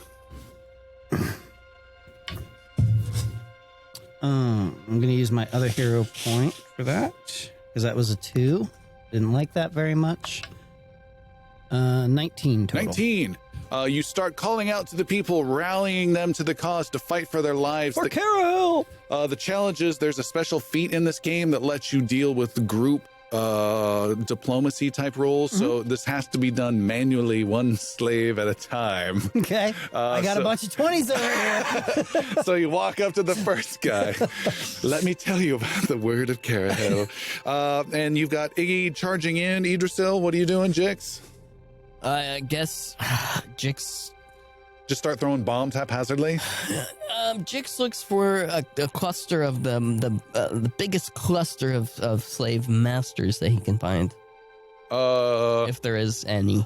See, there are any. You there do. That's not close. About 100 feet away. It's one guard, a bunch of guys. One guard, a bunch of guys. Different clumps. There are 2 guys. That's the biggest clump you can see. About 100 feet away.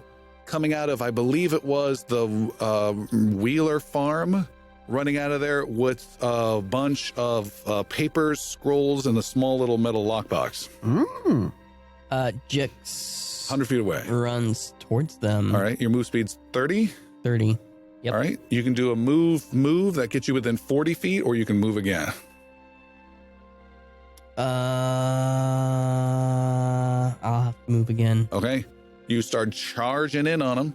Idrisil, you want to do something? Yeah, so this is kind of the battlefield that we're looking at. It's just we come up out of the house and then we just see All around you are just little battles going on.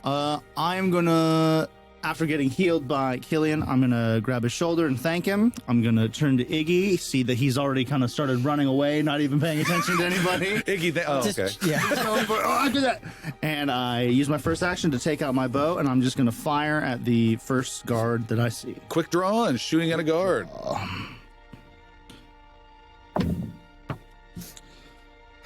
With a oh my gosh, with a 13, with a 12. Says one of the slaves. Quick draw didn't work out so well. The guards have bows now. I'm gonna quickly step to my right as if that does anything, and then I'm gonna shoot again at someone. Oh, that's much better. Yeah. That's a 24. Ooh, to that's hit. a hit. That's with your wounded condition, right? Wounded doesn't affect that stuff. Oh, got it. Yeah. This guy is beyond flanks. That's a critical hit. That puts him beyond. Okay, that's 2 d8s and a d10. That's huge for a bow. Long. So making up for the strike that I just hit, nicking that slave kind of in the back of the knee, I'm gonna make it up for this guy with, oh my god, with 18 on the 18 dice. points of damage. Iggy, you are running like crazy. You have your sword out or this axe out. Sword. I'm gonna also go. I'm gonna start raging. Okay, you are raging. You've got your sword out. You come charging towards this guard. Right before you swing, he drops dead with an arrow right through his head like a Steve Martin gag. He hits the ground and you don't even stop running. You just come running right into the next pack. And you kind of look over your shoulder like, give me one. Yeah. I got one more. You got one more shot left. One more shot. Iggy, you are closing in on another guard. Yeah. Hopefully I run past him too. An arrow is whipping by. And with a 6. 6. I shoot this last one and try to lob it, and it goes nowhere. It hits you in the back, but bounces off your armor, Iggy. Shitty fucked up armor. Awesome. You can make a roll. 24. Ooh, that's a good hit. Max damage at 15. Oh, you slice into one guard. He is brutally hurt, still standing, and you can attack again. With 18. Is a hit. With 4 points of damage. Is enough. And he drops to the ground. The slaves cheer. Yeah. And we have, let's go to Jix. Jix, you've got one guy running off with a whole bunch of loot in his hands. There's another guy who, the other guy with him stops and turns around, receiving some orders to hold you off. And it's something along the lines of, the kobold's going to stop us. So he turns around to deal with this quote unquote kobold, which is actually you. And you're, what do you want? 30, you're 10, 20 feet away, whatever you want to be. Yeah. Doesn't matter. Jix whips out a little pouch out of his hip pocket and throws it towards the guy running away. The farther guy. Yeah. With an 11. 11. What type of pouch was this? It's a Tanglefoot bag. It goes flying and it hits right at his feet and just does not detonate. It was a dud. Shit. And he does it again. With a 9. You throw it again, it hits, and you realize those are your cornhole bags that you're throwing and not Tanglefoot bags. Really? So I still have 2 Tanglefoot bags? No. So what I hear you say is, That was a good try. It's canon. Good try. You have an action left. And don't forget, each of these has a multiple attack penalty. Right. is so yeah, so that was Jix way penalty. less than a 9 on the second one then. How far away is the dude in front of me? Dude in front of you is 10 feet. The other guy's 20 feet and running away his next. I chase. You chase after that guy. All right. Done. Killian, what's your plan? You've got friends. You've got Iggy going one way, Xander. I'm not Xander. Oh, too soon. Iggy going one way, Jix going the other, and you and Idrisil are kind of in the middle right now. He's a turret, by the way, just shooting randomly. I mean, Killian is like gathering up slaves Right. and kind of getting them like together and like a wedge formation and kind of, tactically. It reminds me, for some reason, maybe a weird reference of Age of Empires, where you could have the priest unit go to enemy unit to convert them to your side. Kind of. All right, you walk over to another slave guy who seems hesitant. Make another diplomacy roll. It's going to be 15. And he's with you. Okay. There's two more here. You're going to have 4 people on your side. Okay. It's going to be a 18 and a 21. Okay, you have 5 people. You have a little armada of people. And do I see and I'm looking for a cluster of where kind of the fight is the thickest, and I'll send my 5 off that way. All right. We'll continue with the RTS. You right-click, drag, Right. Control 1, and then click. Waypoint, okay. And off they go. Nice. We are back over at Idrisil. Idrisil, how far away is the Tanglefoot bag that Jix threw that did not detonate? It is 100 feet away. I'm going to shoot it. It is -3 to hit this small target from here.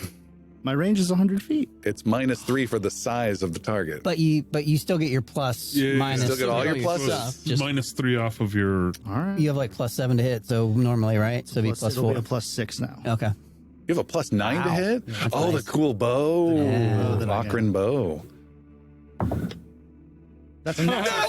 Oh, wow. It's a natural. What would you like to have happen? Idrisil sees all the action happening. There's sword fighting over there. The slaves are throwing rocks. He sees Killian's new approve. He gives him a thumbs up, and then he takes out of his quiver. He takes out one of his bows, and he lines up the shot that he saw Jix's Tanglefoot bag throw, and it's a sure thing. It's going to explode. He sees that it didn't explode, and he just shoots it, and the Tanglefoot bag in front of that one guard explodes. And Like tangles him. Rambo style. Yeah. Yeah. Well, it detonates and hits both of the guards right there and tangles I mean, them. are they close enough for it to hit both? What we'll do, He that's a said he can do fantastic whatever he roll. wants. You throw, your shot, your shot goes, it goes through the air, it hits, and it just makes this weird little crunchy noise, and all this crazy brambly stuff spreads out in an area around and tangles up this guy, goos him up, and it somehow connects and explosively triggers one that's closer to the other guy, and then that hits, and I need Jix, you to make a reflex saving throw because you're in between. You should retcon that, and as it's in the air, Yeah, right. just pluck it out of the air. Reflex save is 21. And you leap out of the way, and you do a side leap, tumble through the air, and Jix, you are not caught up in this mess. And it's kind of like a 15. Fuck. It's a 15-foot long stretch of weird, gooey, tangled briar goodness. He just thinks it's a delayed reaction. Yeah. I gotta reset the fuses on those. I have 2 more shots. Yeah. So I'm just going to smile at that, and I'm going to turn to the next closest guard and shoot. All right, that's the one actually not far from Jix. Go for it. Okay. Be a +6. That's a 12. All right, hit. that's a miss. And one more. Is there anyone close to me? No. Okay, I'm just going to shoot a random guy somewhere else. Go for it. Random. Yeah, just someone else Slave, that I see. Maybe the guard, same don't guy. care. Maybe, It's a 10 to hit. All right, you start strong. I get 1 hit, and then the rest are bums. He who finishes with whimper. Iggy, there is It's my Tinder profile.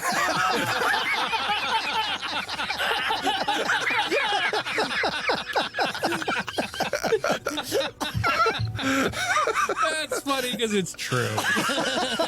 Oh God. Iggy, about Ladies out there. 20 feet away is the last big target you can see. There is a guy who is slaughtering every slave that's around I'm him. gonna sudden charge him. You're right on him, and you get an attack. Good luck. What does sudden charge do? It gives you double. Straight up to double my speed. and make a Double. strike. Nice. 14. 14. You charge up. You swing. He ducks underneath it. You have one action Do left. it again, or just an attack, regular attack, with a 9. With a 9. He parries that blow, and he is going to return the favor with a 22 to hit for 9 points of slashing damage as he slices you with his sword. It's a long cut on your upper arm, and he strikes at a slave with a second one and butchers that slave. Killian. Marshaling forces. And do I see what's going on with Iggy? Yeah, he is 25, 50. He is 75 feet away from you. I'm heading towards Iggy. If there's any kind of slaves along my way, I'm grabbing them and taking them with me, basically. To, I mean, not literally grabbing, but you know, He's in the middle just doing this, and they're huddling around, protecting him. Make one diplomacy roll for me, please. Nat 1. Okay, you have Used turned. up all your hero points. You've turned several slaves into guards. I'm being like slaves suddenly start attacking me. There's a slave who's kind of little. He's got his back to you. He's a little nervous. You're trying to encourage him to join him. You go, "Hey, we need your help." You startle him, and he slips in the edge and falls into the cave below. Oh. Hey, if you find Xander, You keep on moving. Yes. Jix, you are about 15 feet away. You're in a triangle formation. You're 15 feet away from two different guys whose feet are stuck in this tangled mess. What would you like to do? bitches.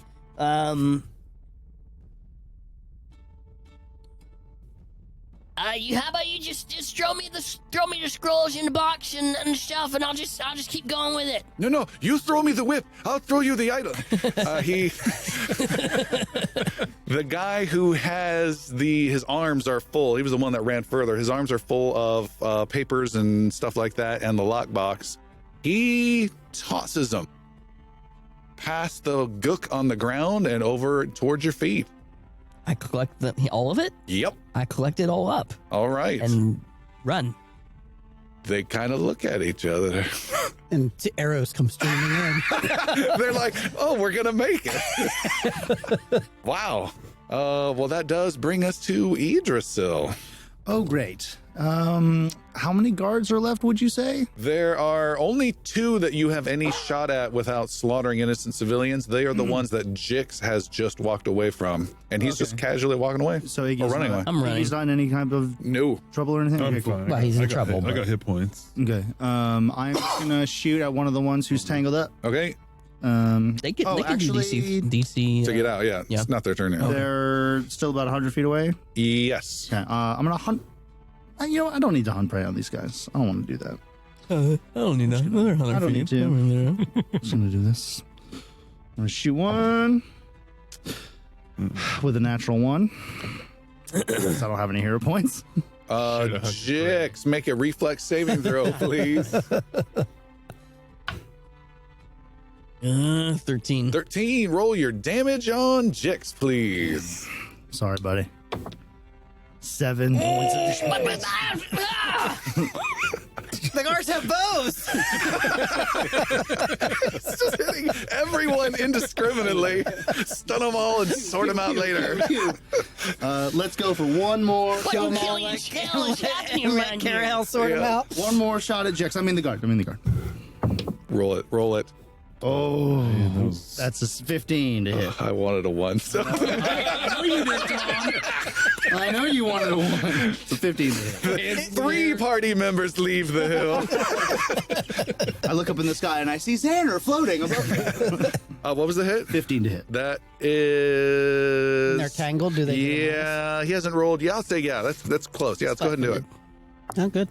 That's 2 points of damage. Like, why did I bother? Okay. Ow! That stings! Dude! I mean, really, who throws a shoe? I do. One more shot. God, almost a natural 20 again, but it's an 11. Okay. Iggy, you've got this guy who's been ducking and parrying. This hasn't been working for a while, but I'm gonna try to demoralize him and do an intimidation check to frighten him. So excited about this roll. 16? Wait, no. 17. It works. He is demoralized, Yeah. which gives him fear 1 or fear 2. I can't Fear remember. 1. All right. Was that a second ago? 24 to hit. To hit is Wow. a hit. 11 points of damage. Good God. That's a big blow. He is still standing. Sorry, I'm looking this up. Keep going. Swing last action. I'm gonna get him again with a 17. Is a hit. With 13 points of damage. Scared, cowering from your demoralizing left eyebrow, he ducks down, and you just hammer and hammer and hammer and hammer, sever off his defending arm, and keep hammering away for revenge from your fallen Xander, and you leave him to a bloody pulp. There is more bloody pulp action going on, and after several minutes, the chaos is over on top of Bottom Hill. Let us pray. There are a few guards way off in the distance scattering the trees. There are slaves scattering the trees, but there's still a bunch of slaves still up here. And what was once, a few weeks ago, a nice, ideal small farming community is a bloodbath of giant holes, crevasses, and nastiness. Yeah, Killian's gonna heal Iggy again. On his book up, cast a heal. That's gonna be 15. So that's gonna be 36. 36. Where I'm at. And then Killian will continue to gather up the slave community and try and pick out like a leader type to get them to, kind of take over what he's doing so he can depart with the party.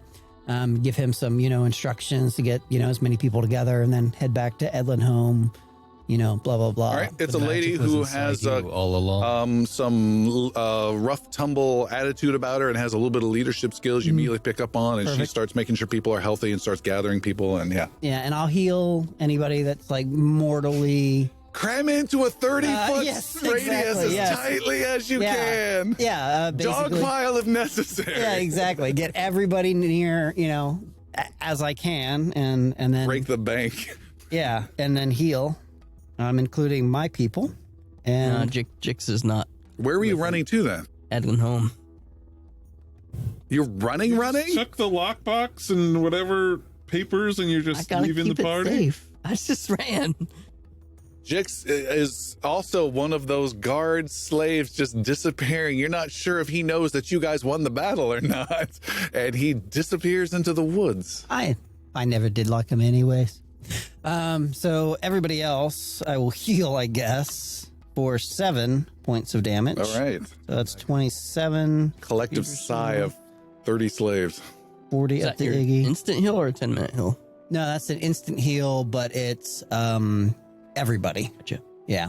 So I don't get the +8 extra hit But points. it's everyone on within that. 30 feet. What do we Yeah. find on these guards? We find any good stuff?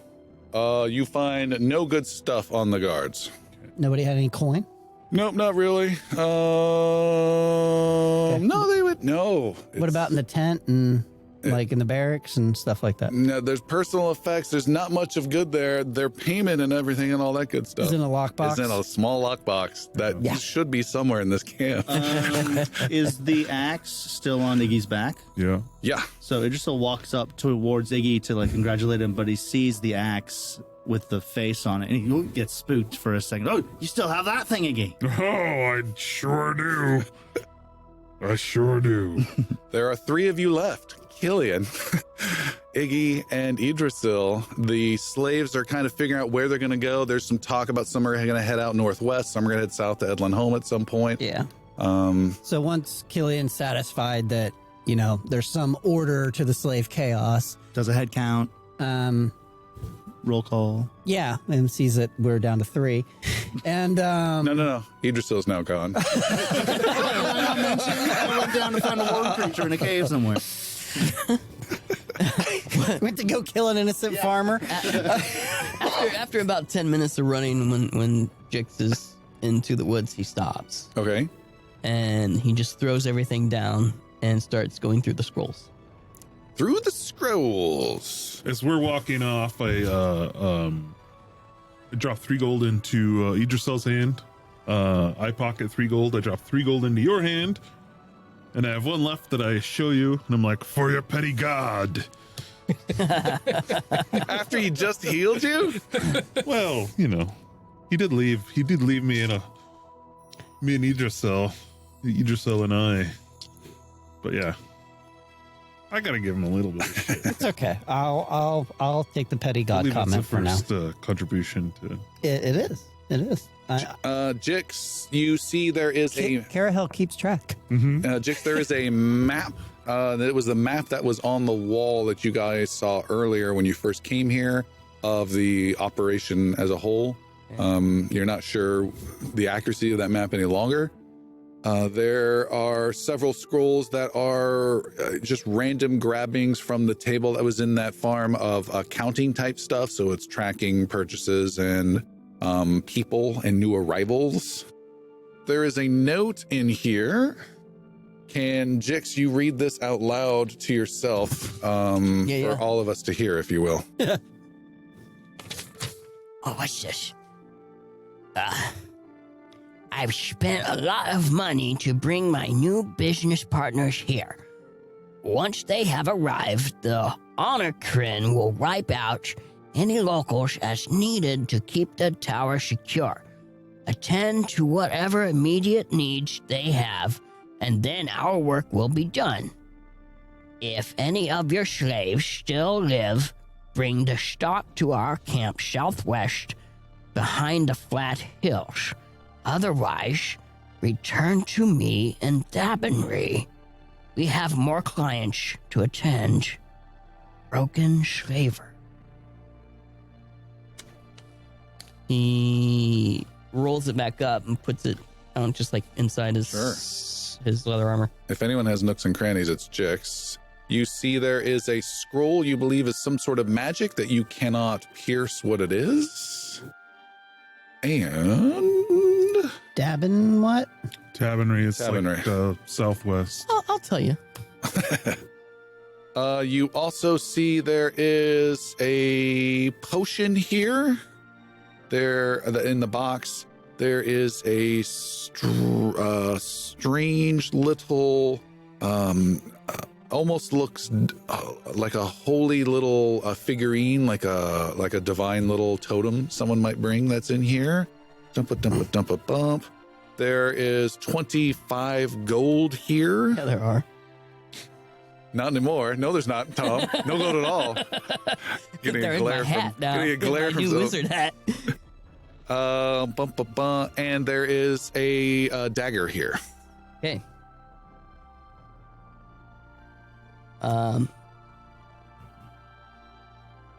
I go through it all, gather it all back up. Are you digging another hole in the ground? I put 20 gold back in the box. Okay. And I just kind of head back towards the path and wait for everyone else. Okay. Speaking of everyone else, Which direction did you head? Toward Edwin home. So Yes. that's I have a south? question about this Yeah, thunderstone. Southeast, I believe. It says I gain a +1 item bonus to attack rolls. Mm-hmm. Is To the that north? just for this? or Just is for that. Okay. Yeah. Isn't Bottom Hill to the northwest? No, we are northwest of bottom. Bottom Hill's northwest of Edlingham, so we're heading south. And depending on how long it takes them Item switched. to head that way and catch up, I'm just Gold if keeps there's coming anything that I can attune Oh yeah, sure. in the meantime. Okay. That- All right. Costs 1 gold a minute. What are you guys doing back at Bottom Hill? So once we're done collecting everything, I Yeah, it's think been like an hour or so. Yeah. Things have quieted down. Let's get back home. back to Edlin home. Okay, you guys head back to Edlin home. It's taken a couple minutes for them to get there, so Did we have anything worked out? I'm sorry, with meeting Kalian Varro. Callian Varro, Kalian Varro once we were No. done. Okay. she was trusting in you guys to do it. I did not think was- you'd be able to do it. That was her first mistake.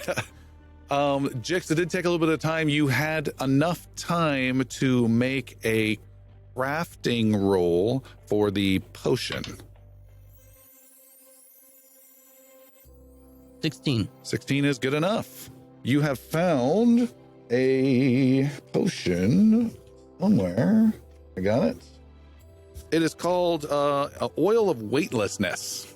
Oh, that sounds fun. It's a one-use item only. You spread this item on a small. You spread this potion on a small item, and it becomes completely weightless for 1 hour. Like Okay. a goblin ass. Shiny and Just a smooth. little polish and floating away. You guys see. It's great to hear your voice again, Jared. You guys see. Jix is waiting nonchalantly on a boulder off the side of the You road. little fucker. You run off? Well, I found some stuff and You I just wanted run to. off in the middle of a fight. Oh, we were That's done not like you. fighting. It kind of is. So you throw a bomb, your bombs don't work, I fix your bomb for you, and then you run away with all the treasure. What do you mean you fix your bombs for You me? didn't see the arrow sticking out of the bag? I was too busy dodging the damn Tanglefoot, thanks. Just because I nicked you once doesn't mean I won't nick you again. Now what's Wait. in the box? You hit me with an arrow too? You reach back and pull an arrow out of your back. What's in the box? Guys, I found something really interesting here. And he pulls out the scroll. Words, we have to go to Tavernry. Just so would like to grab the scroll from him.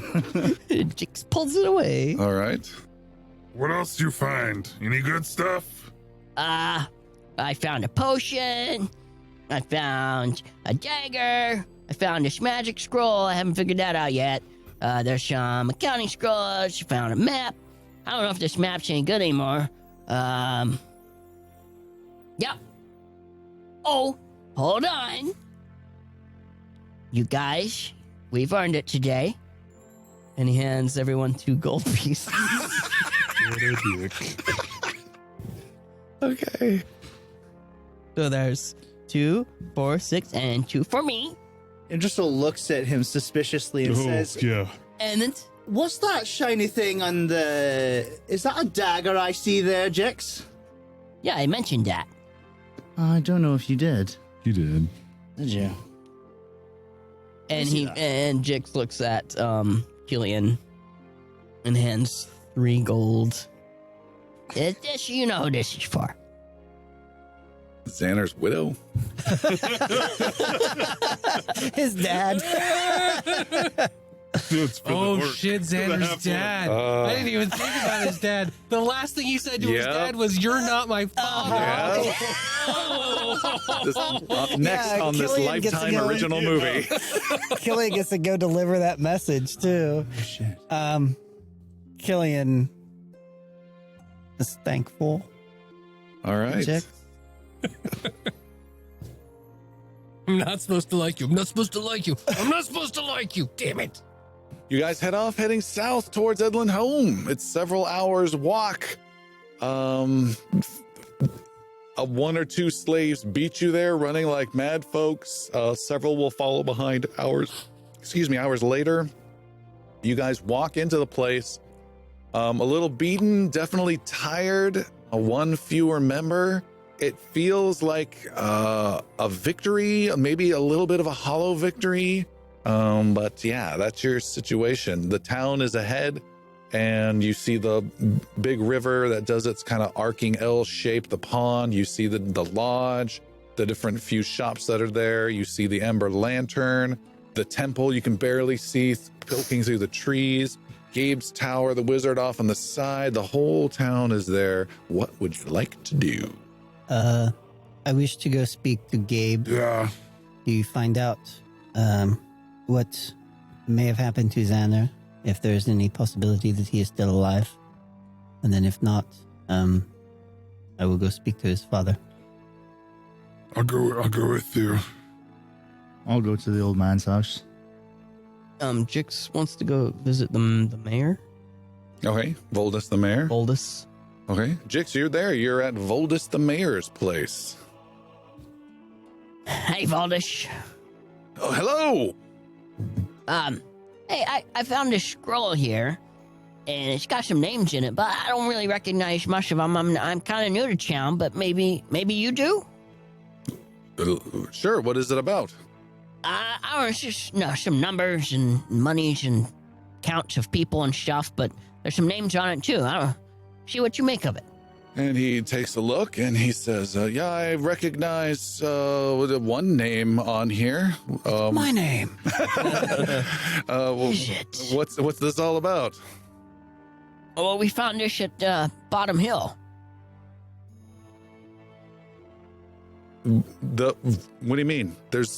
You went to Bottom Hill and talked with those folks? Yeah, we talked with them. Yep. And they gave you this to hand to me? Yep.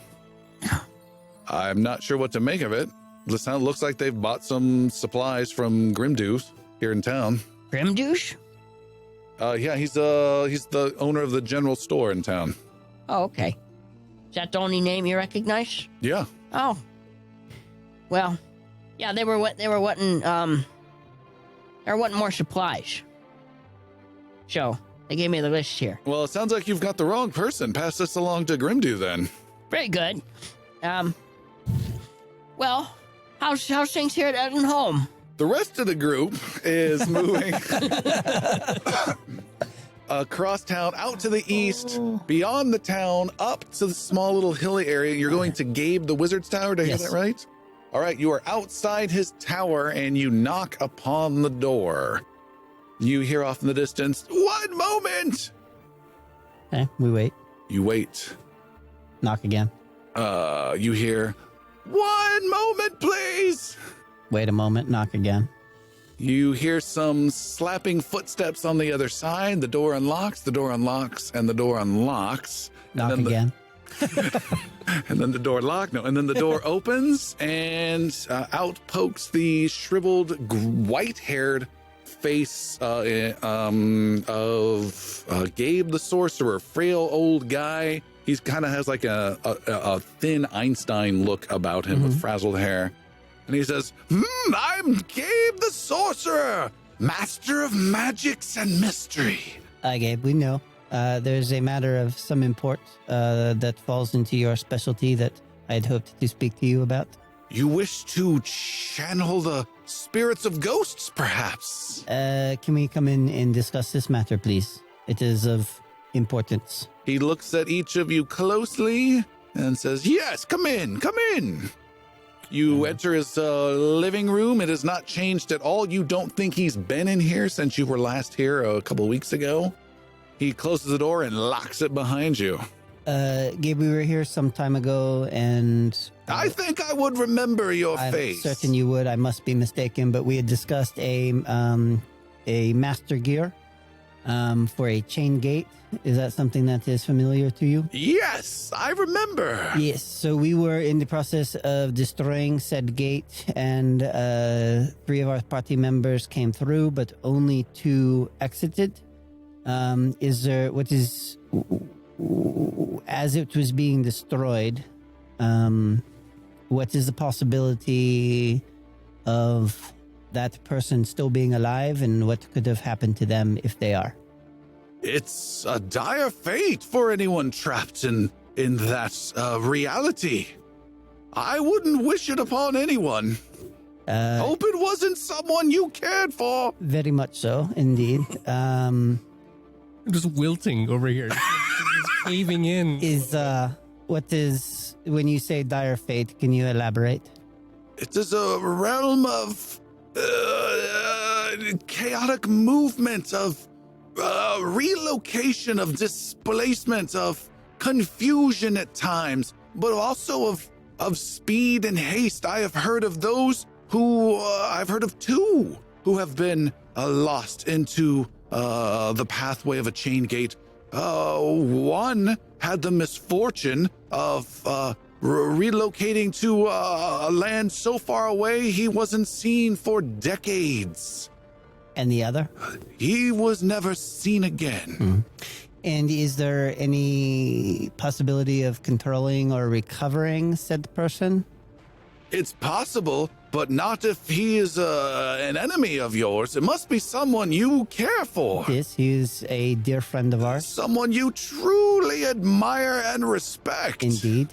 Someone you would feel really terrible if you left behind in any way. That all of this is true, yes. He eyes you closely. Make a deception roll. Just kidding.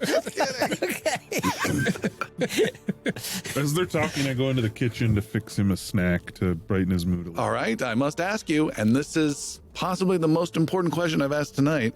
What snack are you fixing, Gabe the Wizard? I'm gonna make some tea. Okay. And hopefully there's some biscuits or cookies or some sort of baked good around. Okay. You find such a thing.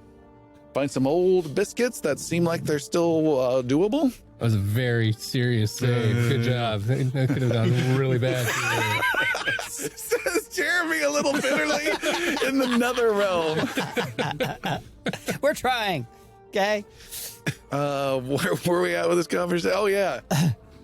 He says there's a way to help, but it is not an easy path for the poor victim. For you, it is quite simple. And what is it? It involves trying to stabilize a location, almost like a magical lighthouse. Do you know what a lighthouse is? Aye. Do you know what magic is? Indeed. It's like a magical lighthouse. Aye. He seems pleased and sits down. Is it No, I'll tell something? you. Is it something that you might be able to accomplish? It is something I could provide for a price. Killian drops 16, 19, 20 gold on the table. That's- Literally what he was going to give to Carol, All right. plus all of his actual gold. That is the exact price, he says, his eyes lighting up quite large. 1 gold would have been the exact price. Probably. He scoops up all the gold and goes to the kitchen to deposit it in a cookie jar, only to run into you, Iggy, coming out with some old I was biscuits. just making you a snack. Are you hungry, sir? Oh, that's so nice, yes. And he swaps gold for the snack. Yeah. You have 20 gold in your hands. I pocket it. You steal from Gabe the Wizard. He gave it to me for the snacks. Oh, good. He returns and sits down. Thank you so much. And sits down and takes a big bite of biscuit. Now, tell me why you're here. We have given you some gold, and our intention, as you have stated, was to assist us in recovering our friend who is trapped somewhere in the in a chain gate. Oh, that's very bad indeed. It is, yes, and it's like a magical lighthouse that we have to create. You are wise beyond your years. I am here. Well, I wouldn't say lighthouse. That's I'm not a hack. No, just kidding. And we know that you are very powerful and very strong in the ways of magic, and we have come for your aid and assistance. Of course. I can help you, indeed. But it is not something that comes cheap. Magic is expensive, my friend. What do you need? I You need materials. I need payment. Killian throws down 29 silver. He says, "Oh, my friend, you do not know the costs a wizard requires." What is the cost to do this? He says, "The cost is plenty. 10 gold," and stares you down. I take 10 gold out of His gold. his gold. Okay. And I plunk it down on the table. He scoops it up, having won victoriously this negotiation. Gladly, I will gladly pay this. And he goes into the kitchen, and you hear 10 gold coins clink into an empty cookie jar. And he goes up the stairs. We follow him up the stairs. Killian follows him up the stairs. All right.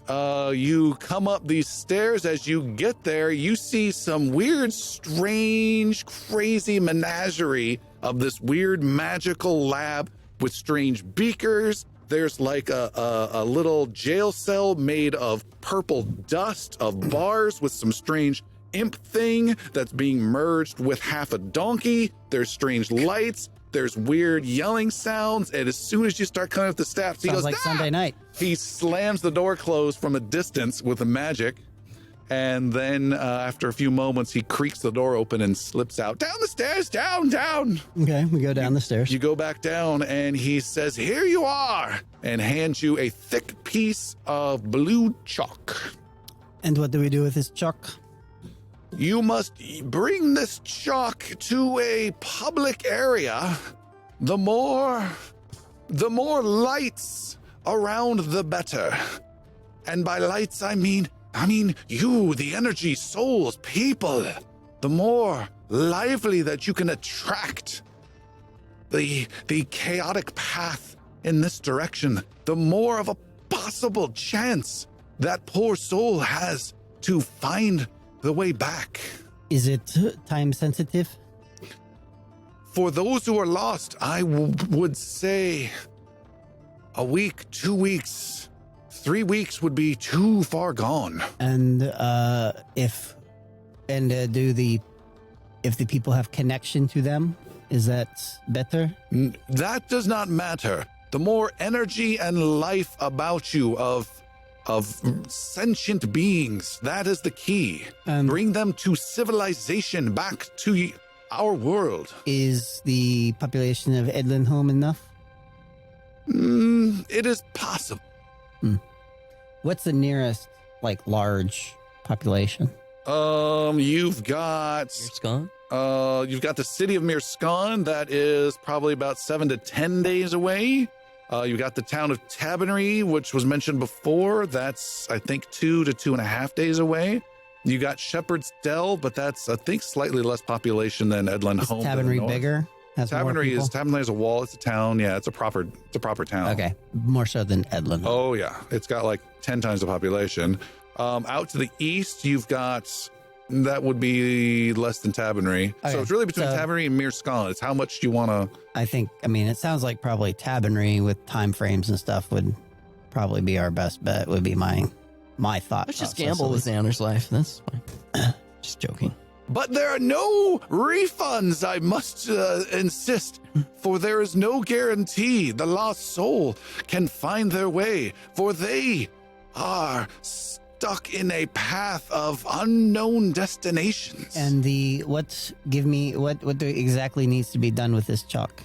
You must draw this chalk in a shape that is familiar and comforting to the poor victim lost, but big enough for the victim to pass through.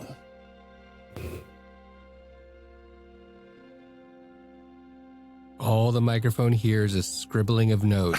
5 people are furiously writing.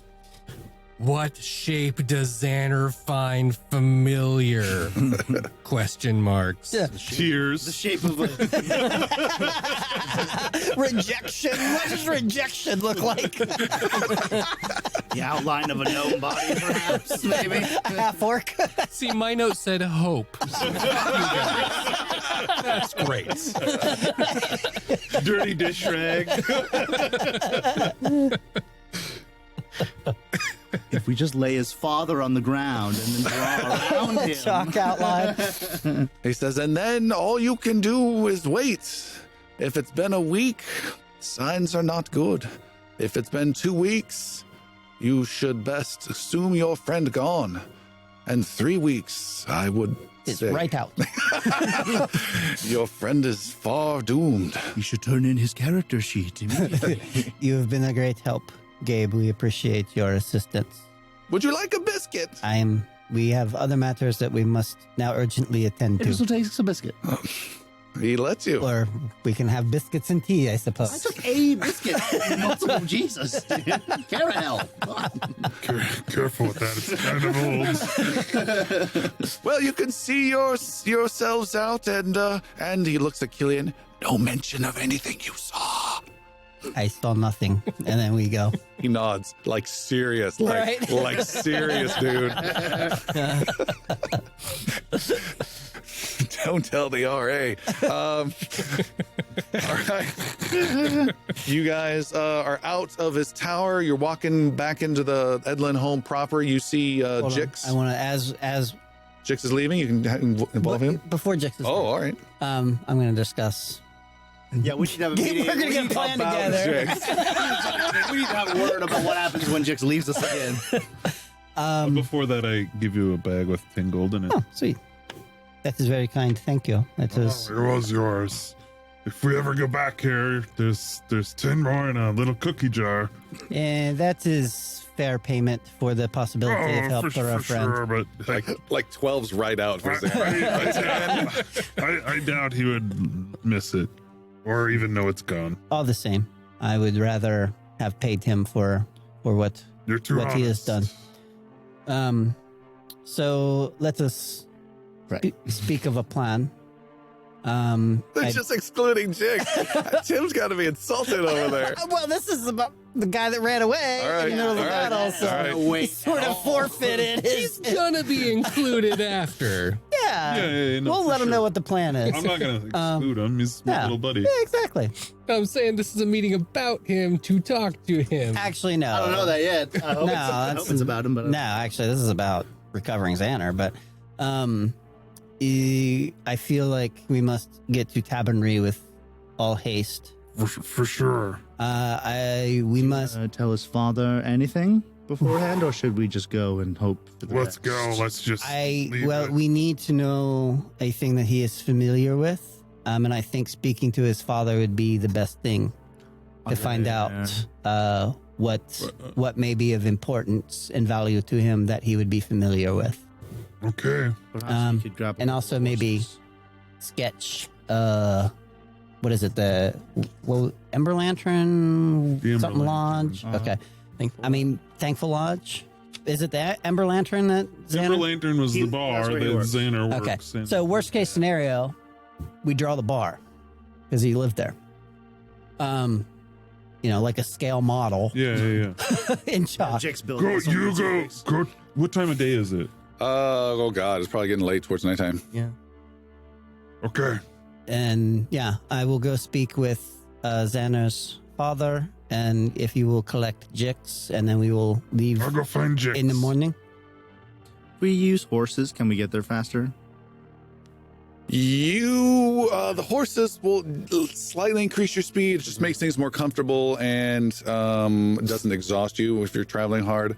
There is a much better and faster and safer way Water. that water. In particular, there's a bunch of half-elf, the best phrase I can call is gypsies. They call themselves toadies. They're a bunch of half-elves that have barges that go up and down this river and then carrying on the river a week out to Mirskan, the big city. They kind of run it, so don't ever take a boat down this river without them because they will gut you. But you pay them, and the price is almost negligible for the bracket you were in. They're pretty cheap. For their protection or whatever. So they will speed you up, probably at least cut off half a day That's of what we'll travel. do. For to get to Tabernary. Correct. Okay. Take the river. And presumably, based off the information Gabe gave us, Tabernary would probably be large enough an area. I have no comment on that. You're a harsh game master, Tom. I like your face of just kind of like a few hundred people, a few hundred people in Edlin Home. Out of Tabernary? Edlin Home. Edlin Home has about 30, 40 buildings, maybe. Yeah, it's about close to 100. I think just maybe 100, 150. So we must decide on either Merskan or Tabernary. I think Tabernary would be closer. Yeah. It'd be 2 days as It opposed sounds to like we can't Gabe time. said a week. piss away a bunch of time. Gabe said if we wait a week, we have the longer we wait. After we do the drawing. Yeah. Okay, so the Well, amount of time and until before then and doesn't after. matter? Yeah, But still, the sooner the we have Yeah, less. we need to do this. It does seem like I it know is. Mirskan is bigger. Hey guys, what's up? Jix comes up to your conspiratorial gathering. I will be off to the Temple of Karahel after speaking with Yeah, we'll meet tomorrow. Xander's father. Break! And Jix walks up. Like Killian just walks away. I fill Jix in on what we learned from Gabe. Okay. And what we need to do. And Jix, who's left? Iggy and We're and still Thistle? there. Yeah. Shall I talk to Voldemort there at the Smith's shop? You mean you shall not be named? And he was saying he recognized the name on this accounting scroll here that I found. Which name? It's Grindu. The guy that owns the store? The store? Yes, that's right. That's who he said it was. What's his name? What is he a bad guy? What's his business? I don't know. It just says that these guys here at the Bottom Hill bought stuff from Grimdu. You guys know. He owns a store. Yeah, Grimdu's here in town. He's a half orc who has the worst customer service possible. Also, Tamil did not take. Tannel did not take the news well. Take what news? I was just kidding. Okay, well, I'm gonna get some sleep. I'll see you guys in the morning. Right. All right, they break. Yeah. Killian? Yeah, so Killian is going to first go to Xander's thankful Ember Lodge. Ember Lantern. Oh my goodness. Listeners, do not listen to him at all. The Ember Lantern is the kind of divey bar in town. Is it Tannel? Is that the... Tannel is Xander's father. Okay, great. I should make notes about all this. Yeah. You walk in through the door. It's relatively quiet. There's one drunk asleep old guy perpetually on the table to the left as soon as you come in. And you don't see Tannel in there, but you do hear right next to the door, "Hello." Hello, sir. Where is... You hear echoing in the heavens. Where is Tannel, please? I have business that I must speak to him on. This half-orc guy kind of stomps, dragging his feet over towards the bar, goes behind it and knocks upon a door and says, "Someone's here for you." And you hear the door open and, What is it? Hello? Hello, Tannel. I am Killian Fennel. You might have seen me in the company of your son. Yes. We must speak privately, please. He looks at the a sleeping guy at the table 20 feet away. He looks at the half-orc who is cleaning a clean mug and says, "This is pretty private." Can we speak beyond the door, please? He takes you into his little room in the back. He gives you a gnome-sized chair to sit on next to a gnome-sized table as though you're in kindergarten. I'll respectfully sit. All right. Your son, as you know, travels with us. That is not true. I have no son. Oh. You take back the flag that you had folded. You're about to hand it. I understand your last words with him were in anger, and the wound is still fresh. But I must have your aid in something. Xander was providing us with Killian's kind of trying to think of how exactly to phrase this. Killian or Chris? Both. Your son, Xander, and he says son kind of pointedly, was trapped in a magical device while defending and saving our lives.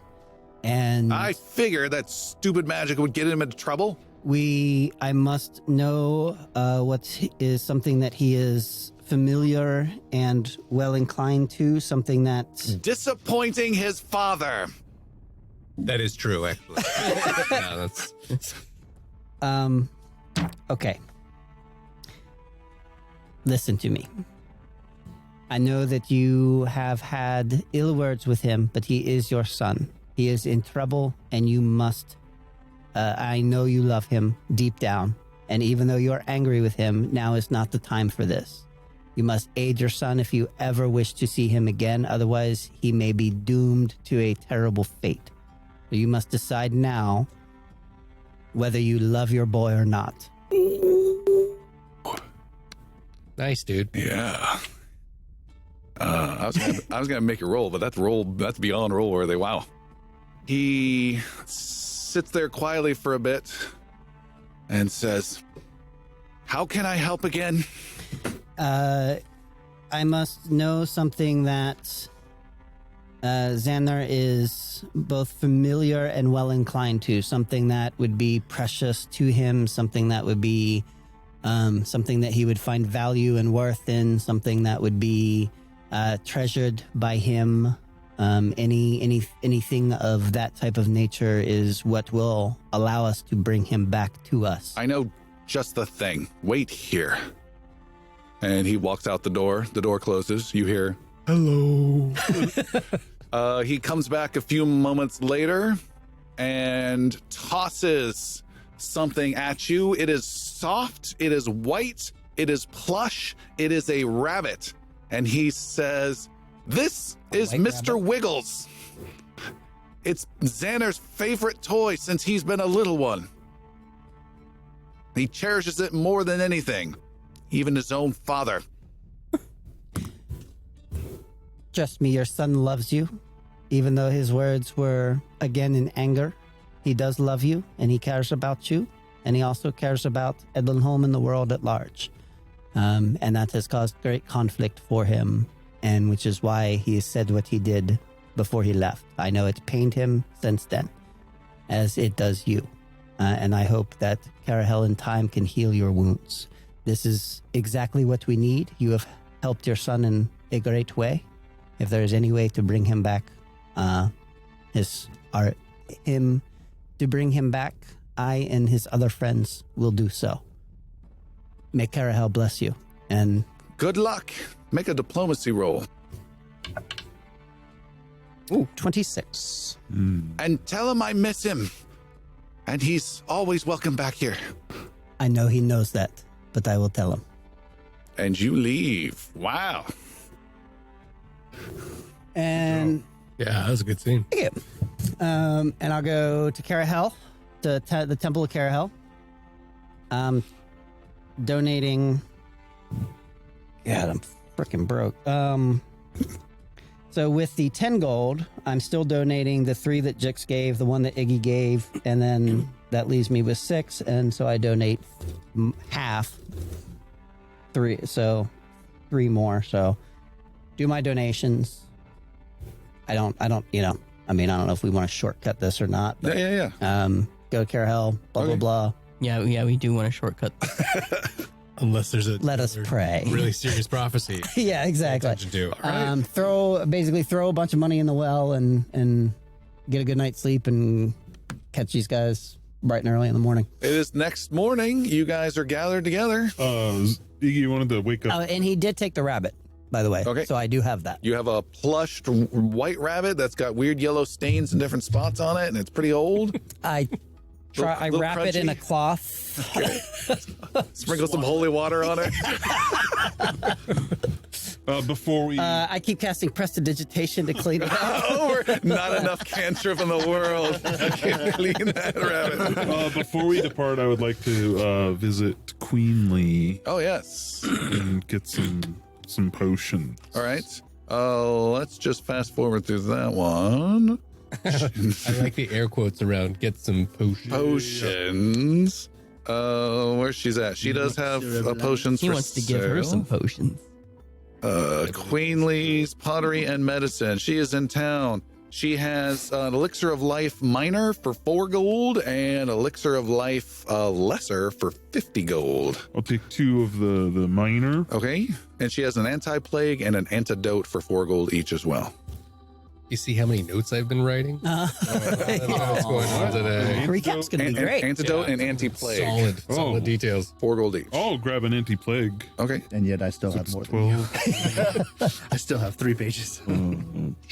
Yeah, one of my favorite notes is Okay. That's it. you stable. And you have so that Idris still stabilizes thunder for a one, third too, don't you, time, still? I do. and then the heroes clear out the guards at Bottom Hill. I was like, boosh. All right. You guys have gathered together, and you are. Anything else you want to do? Or are you booking passage south on a raft? Yeah, Idris wants to greet the half-elf fisherman and... It's not a fisherman, it's a barge guy. Howdy. So there's a barge there. There's always barges coming and going. He's just finished unloading a bunch of crates and taking some out, maybe bundles of wood or farming stuff that they're just being sold. He introduces himself as Duwak. He's a half elf. He has some other people. They seem a little gruff. But you've seen him before. You trust him. Yeah, Idris walks up to him and gives him the elven greeting. What's that? It's this symbol right here. The Vulcan? They'll live long and prosper. It's the same thing. Is there an elven nerve pinch as well? No, but there is a wink that we give each other. An elven wink. There is a head nod. Of course. The eyebrow wiggle. Yeah. Oh, no, we wiggle our ears at each other. How about that? That's the elven thing. Oh, all right. You guys get on the raft. The passage, you can tell, is up charging you like crazy because he knows you're not just a normal trader. You're an adventurer type, and he's trying to almost triple charge you for passage. You can negotiate if you want. It comes to 1 silver piece for each of. I'll It's a lot for I'll pay them. all of them. Do I Okay. get an elven discount? He's a half elf, man. That's a different race. Yeah. Let it go. Yes. List. It's fine. Four. silver.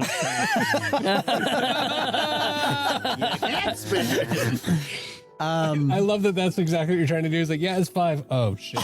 Never mind. I can't afford that. So, any downtime that we have, Killian is basically chanting over Mr. Wiggles.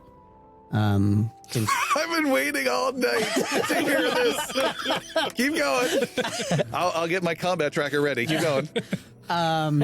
basically, Summons level 10 demon. praying to Carael that our plan will work, that like Xander will hear it, that basically praying to Carael with Mr. Wiggles, trying to like kind of I guess divinely inspire the thing, but kind of doing everything he can to give us the best chance to recover Xander. All right. And, hoping that Carahel will hear the prayer and somehow help in our process through bringing Xander back.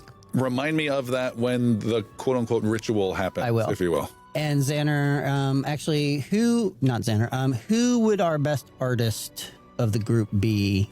Like what is That would artistry? have been Xander. Okay. Yeah.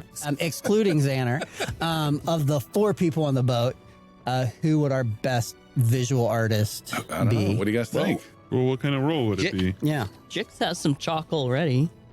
Maybe it's Jix then. A lot of his art has a lot of dicks in it, though. Unnecessary Disregarding dicks. In it. Jix. I don't know what kind of Is there role really it would such be. thing as an unnecessary dick in art? That's Disney. I would put it at crafting, but I'd Yeah. Sure. I will. Jix is great at crafting. 0. 5. 9. 5. Killian will approach Jix. Yes. He's drawing a dick right now as you walk up. Next to a picture of your mom. 8, actually. Sorry. Okay. Jix, would you mind sitting with me for a moment, please? We must speak. Sure thing. In order to aid Xander, we must make a replica as true as we can in chalk of this rabbit. I have got you chalk right here. That is great. Will you practice in the meantime to create a replica of this that is large enough that Xander will actually be able to pass through it? as it will as a portal. Yeah, I think I can do something like that. Great. Can you that would be wonderful. And practice as often as you can to give us the best chance of bringing Xander back to us. Well, I can. I've got some parchment right here. I can get started right now. And he pulls out a magic scroll. All right. Oh, I forgot about this. Give me a minute. Give me about 10 minutes, actually. You can see there is some weird magic writing on there, amidst some sort of dicks drawn on the magic scroll. Killian goes back to doing what he was doing, praying over the rabbit. I interrupt your praying. Killian, I need a favor. I'm willing to pay you for your time. And I pull that axe out. Can you make heads or tails of this? Let me see the axe, please. All right, you start taking a look at the axe. I chop the rabbit. You take a look at the axe as you guys float down the Key River away from Edlin home. The trees and the forests of the Syrian forest fade away. You are now surrounded by nothing but grassy, gently rolling hills on either side. And you take this, what should be about 2.5 to 2.5 day boat ride down south towards the much larger town of Tabernary. During that time, you can make a roll. Actually, I have to make that roll for you to not reveal certain things. Arcana's 5. I've got all your stats. I know. I got all your stats. I'm saying it for the listeners. Good luck, Tom, with your roll. You guys... One time I'll say that. Right? You guys stop around dinner time. They've got this route down to a T, and right Can at we dinner... pay them extra to just continue? Nope. They stop at dinner time. There is a small riverside tavern of just a couple tarps on poles and some guy out there with a pot and a couple drinks, and it's just a little place there. There's a couple other barges stopped there. You stop, you get some warm food in you. You go over to Killian, you go over to Iggy. You bring him a wooden bowl filled with some not so tasty food, but some nice drink, some beer that's actually not too bad. Mm-hmm. And you hand him a retribution axe. Yeah. This is the highest, most powerful magic item we have seen to date. And you were able to identify it. A retribution axe. Here. I'll take that. I said I'd pay you for your time. You're poor, I want to be the one to tell you. That's all. It is a great axe. And the great axe has, just so you know, different weapons have different little modifiers. The great axe is 1d12 slashing damage. So I think that's similar to your greatsword, right? But you lose the versatility to be able to swap up the damage type. It's only slashing, whereas the sword you can do piercing if you need to. But it does gain the sweep ability. When you attack with this weapon, you get a +1 to your attack roll if you already attempted an attack at a different target this turn. Ooh, nice. So if your second or third attack is against someone else, it's a sweep. Kind of cool. In addition, this retribution axe is a +1 weapon. Yeah. +1 to every attack roll with this, which is significant. And finally, when you are wounded, the skull where the shaft and the great axe head meets, there's this skull shape that has returned back to a skull look. It's not a three-dimensional skull. It's more of like a flat base relief or something like that, if I'm saying that right. When you are hit, that shape changes to the face of the person who hit you, and you get +2 bonus to your next damage roll against that creature by the end of your next turn. But it swaps to whoever hits you last. Whoever hits you last. It does not stack. It does not stack. And that is the retribution axe. That is awesome. Awesome. So that's a +3 when someone's attacking you? No, it's +2 to damage. +1 for the last person to hit you. Right. But And if that's the second person you're swinging at, you get a +1 to hit, and it's a +1 weapon so on top of all +2 on that second So it's just attack roll. but for regular damage, it's just a 1d12. There's no plus on top of No that. plus on top of that. And for any listeners overwhelmed by all these numbers, it's just a good axe. It's just a good axe. Good axe. Jix has some things that he would have wanted to Look at too. look at too. All right, Jix, you're looking at those as they're wrapping up dinner. Killian, you see there are 3 people that stand out at this Riverside tavern, if you will. Yeah. They are 3 well-armed soldiers Okay. that have some sort of heraldry on them, and you may make a society roll right now. It's pretty easy. I'd say a 13 or higher, and you identify it. 8. Okay, you don't know? Pretty horses. You see 3 soldiers, one of which comes up. These guys are not like guard or slave guard, those type of guys. These seem like professionals. Okay. And it's like black armor with like silver inlay type stuff. Okay. And one walks over and To me? What's that? To me? Yes. Okay. You're going back to get your own bowl of food. Okay.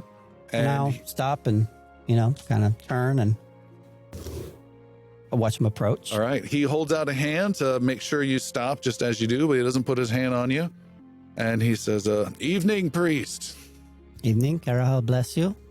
He draws his sword with just 3 fingers in kind of a passive way to not alarm you, and then taps at a tree trunk of just the few trees that are out here and says, happen to know anything about this in your travels? And he's kind of eyeing you suspiciously. His sword has hit the tree where someone has painted a wolf on it. A crude drawing of a wolf on the base of this tree. It's the Starks. Yeah. Crude drawing of wolf. How long has this been here? I'm the one asking some questions, priest. Happen to know anything about this? Do I? Nope. I'm afraid I am ignorant of what that is. He's eyeing you closely, seeing if you made your deception roll or not. And then says, then what is your business here? He sheathes his blade. We are passing through on our way to Tabernary. And your business in town? In Tabernary? You mean? He's looking at you. As this is going on, Idrisil just walks up next to Killian and just kind of stands resolute All right. next to Killian. You see Idrisil 20 feet away, sitting on their log, eating their own little food in this makeshift place. One of his soldiers start to rise. You just see that out of your peripheral vision.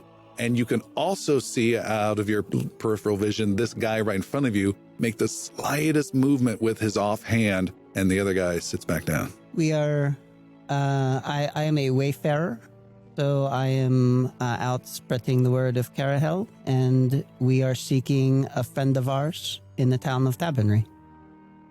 After he says that, Idrisil turns his head to look for Iggy and makes eye contact with Iggy and tells him to kind of get on the other side of Killian. Sort of thing, just kind of, just. And Killian makes the very subtlest hand gesture of like, no, like it's okay, like we're good. All right, we're like kind of like standing A lot of off. subterfuge sign language going on around the conversation. How did you see? Yeah, I was just, my It's like a baseball. It's like a sideline on a baseball game over here. pulling It's an like, ear. Right, yeah. I was reacting to his Right. Killian, you do see Iggy start to move, and Iggy, you see Killian making a motion not to move. And I stop moving. Okay. This is weird. I'm uncomfortable. All right. Yeah, so we are seeking a friend of ours in Tabernary, and I am, as you know, a priest of Carahel, and I am attempting to further Carahel's divine blessings upon all of the citizens of whatever the name of our continent is. Varen. Varan. Yes, that Vran. Says the dead guy. Obi-Wan Kenobi Hear a ghost. voice. Yeah.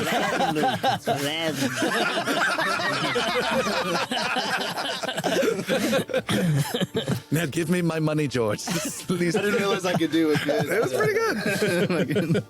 Sorry.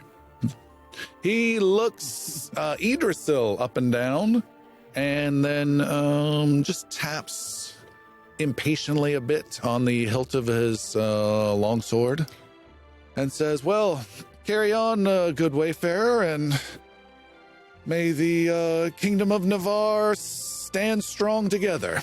Indeed. Carahel bless you, and if you wish to pray with me later, feel free to join me. He walks back over to his friends, and He didn't say anything to that? He just didn't acknowledge it? he nodded and walked away. Okay. I was going to say, otherwise that's kind of rude. In that time, Jix, you were looking at some stuff. What were you looking at? Magic scroll Okay. and a holy figurine Okay. and a ring that I got off of Brinley and a magic hat. And the magic Decked out hat over there. He's loaded. And all the bling. Checking it out, making some hidden fun little rolls. Every NPC right now is just looking at this weird goblin with a wizard's hat. just pulling stuff out. Handkerchiefs are coming out of my A sleeve. nice new shiny dagger hanging out of the back pocket. I hear you keep like muttering to yourself, like, "Oh yeah, right," and that's okay. Pulling out scrolls. Okay, yeah, and like a hat on top of a hat. It's like, where do I put this? Okay, I'm just gonna put that over here. He's still just sitting on the barge. He just keeps sticking everything in the hat. Jix, you have some. I'm looking at your numbers here. You've got some unusual numbers that I've recorded for this very identifying feature. He has Arcana +8 of all things. That's crazy. I do. He has religion of -1. Very strange. Kidding. Yeah. Do shits about religion. Like he Jix, does most every day. you've taken some time and during the boat ride and during this dinner here, and you have not been able to identify some things, but some others you have. Okay. 2 things in particular. Shoot, and I forget the first one. What was the order of the things you just said? I said magic scroll. No. Hat. You got the hat Oh, yeah. and the ring. The ring. Those are the things that lined up. And then I have one other thing to do after this. The ring, I don't have any card for you, but it is a ring that will let you control one Oncrav worm in particular. Now that you are attuned to it, it will start to follow your basic commands of essentially kill that or go away. You have no idea where this worm might be, and the ring doesn't seem to be. You would expect it to be feeling a little warm if the creature was within a mile. It's on my finger. All right, and this, if anyone's listening, this is the horrific acid spitting thing from like episode 2. Xander had an idea of using that to destroy the chain gates, the acid spitter. Yeah. That was a thought a long time ago. Remember when I was alive? Oh, that was, He's still alive. That's He just thoughts lost. You're not dead yet. You're just suffering horrific pain every moment of your existence while we screw around. The other thing you've identified is this fun little bluish floppy hat with 2 stars on it. I'm like the what is it? The Wizard's Apprentice? Yeah. yeah. Fantasia? Sorcerer's Apprentice. This is also tied for the highest level magic item that we have encountered so far. Perfect for Xander. This is simply called Hat of the Magi. Yep. What is it though? All right, you can leave the room, and then I'll tell everyone else because you're not here. Hat of the Magi. It's very simple.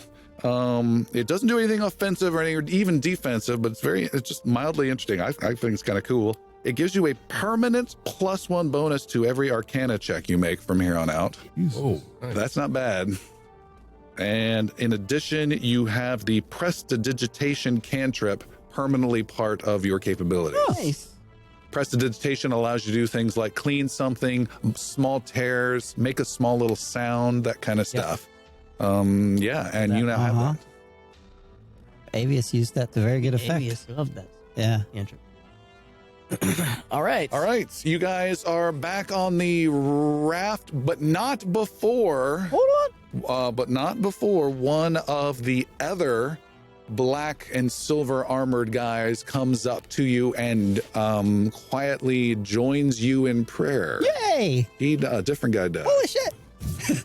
Killian seems surprised. He doesn't say much, but when you're done, he says thank you and walks away. Like Great. he has found something really cool out here in the middle of nowhere Wonderful. that he likes. Yeah. Exciting. After prayer time, Jix walks up to Killian with this figurine and says, I can't make heads or tails of this thing. Maybe you can figure out what it is. It's beyond me.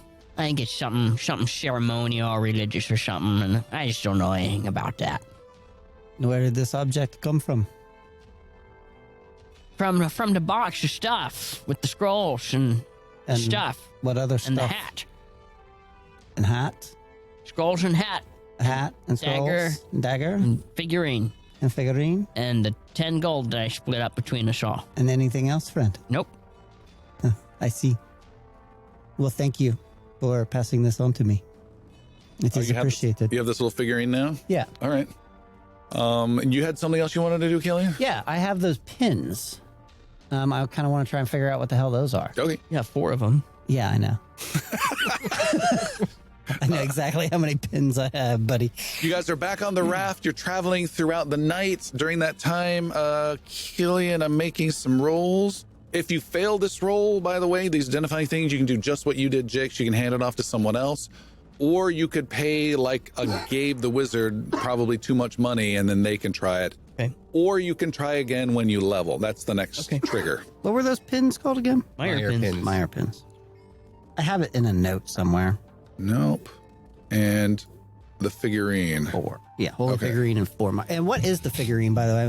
Like, describe it to me, please. It's like an angelic figure, but it's kind of tight, maybe with the arms crossed, but with wings, and it's like a little ivory piece, Okay. small, maybe. Gotcha. It's like a twice as big as your celestial thumb. type figure. Yeah. Okay, great. It looks like me right now. Right. So much pain! Dude, you're just in a silver rectangle flying past Krypton going away. You're the post-credit scene of this episode.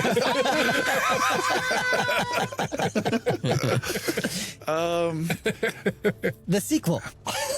The raft quietly goes down the river. You, Killian, are looking and spending time trying to attune, if you will, with this figurine. Yeah. Iggy, you kind of stand up like a cat that's heard something in the other room as you see all of the half-elves kind of rise up from their casual position, and another barge goes by pushing with poles the other way, but they wave and there's no trouble. Killian, you have still any idea about this Meyer pin? Oh, did I try and identify him before? I think so. Okay. You No, he just rolled it for you. Oh, okay. And then I rolled it for you. Okay, great. So if you haven't, yeah. However, you have identified the other item. Hey. And it is another consumable item, one use. It is called a Crying Angel Pendant. You affix it to your armor, and for a free action, doesn't take any action really. If you try to administer first aid, such as a battle medicine critical roll or a stabilize roll, if you critically fail, you get a normal failure instead, so you don't destroy the poor person. Oh, okay. There you go. That's cool. One time used only. Right. And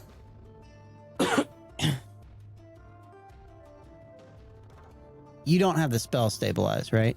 Mm-mm. Okay. It's only you now, dude. For the moment. But you are trained in medicine. Yeah. I have the battle medicine, but I hold on to it. Yeah, I mean, honestly, it does me like 0. Hold on to it. Well, I'll give it to you in the meantime. Okay. I got a bunch of shit over here. So I will go up to Iggy and hand the pendant over to him, and I'm like, "Here, wear this." Okay. I have something for you too. And I pull out this old crusty book that I had taken. Yeah, that's from episodes ago. Where would you remember where that was from? I think I took it from the tower. No. We're finally getting a slow period. Underneath, we needed a breather. Underneath the took it from the cave septic in tank. the old city. Yeah. In the tower up there. No. It was in the tower. Oh, okay. And then you went into the poop room. Yep. And there was a desk on the far side. That's right. I have the poop book now. You have the poop log. That was the room that Ligby died in. Yeah. Wow, that's a I name. can't, this does me no good. I was hoping maybe. Oh yeah. I was hoping maybe we could have another lesson of trying to teach me how to read, but I'm gonna just give this over to you, and hopefully it's something good. You take a look at it. You spend some time with it, Killian, and you sense there's no concept of any magic or anything behind it. Most of the book is entirely ruined. Weird scribblings that you just can't make out. Smears. But there is one page that is legible, and you can read it out loud to Iggy. Ooh. I will teach Iggy how to read it. That's a lot of words. I have nearly finished my survey of the Saurian forest. It was sheer luck that I located the pumping station in the lake above while seeking shelter from attackers. From there, I traveled down this tower that houses the pumps to find this glorious city hidden underneath the earth. Clearly, the origin of this place is Shadowron, though its function and why it's hidden from the world above is beyond me. There is a certain feeling I get that I should leave these empty halls and pale streets alone, that no one is meant to walk upon these smooth stones once again. It appears that they created this pumping station in complex mechanisms to transfer water from the beautiful little lake above down into their aqueducts underground. Some of the controls still work, though there is no one to work them, nor reason to bring the blue water down here. My only concern now is that once again I am hunted. Hunted. The little primitives who were chasing me for days above in the forest have found their way down to this pale city. While they number only a half dozen, I will have to be careful in finding my way back to the surface, lest they find me. Onarius, the Feathered Sage. Onarius, the Feathered Stage. That was a good story. Keep it. Hold on to it. It's for Iggy. Iggy. All right. It is the next day. You guys are traveling. They tell you a couple hours into night tonight, you should be able to arrive at Tavernry. It is around 9 o'clock in the afternoon when you see, I think, only one other thing of What time is it? interest. I'm sorry, 9 o'clock in the morning. That makes no sense. 9 o'clock in the morning, as you're going down this river, there's a road. You pass by some wagon that's heading up north towards Edlin Home with a few supplies over it. They don't wave at the barges because these toadies, half-elf guys are kind of like punks to people that aren't barges. And like the moment you're off, they won't like you at all, type of a thing. Anyways, they wave. And then just past that wagon, you could see a structure that is a old-looking tower about 30, 40 feet tall that looks like it's just slightly at a canter. There's a bunch of grass and roots growing around it that it looks like it's been old from some bygone civilization, and clearly people go by it a bazillion times. What catches your interest, Killian, in particular, as the barge is approaching is there's no writing or sign. No, you do see a small sign that you can't make out. That's a wooden sign at the bottom. But 20 feet up, carved in big symbols in the middle of this tower, is an engraving of a star with a sword coming straight down through the top of that star symbol. Yes. So that means something to me. Why? Because Carahel gave me a message. And it said the star has long been pierced by the sword, but now the sleeping sword stirs once more. It must be put to rest or there will be ruin.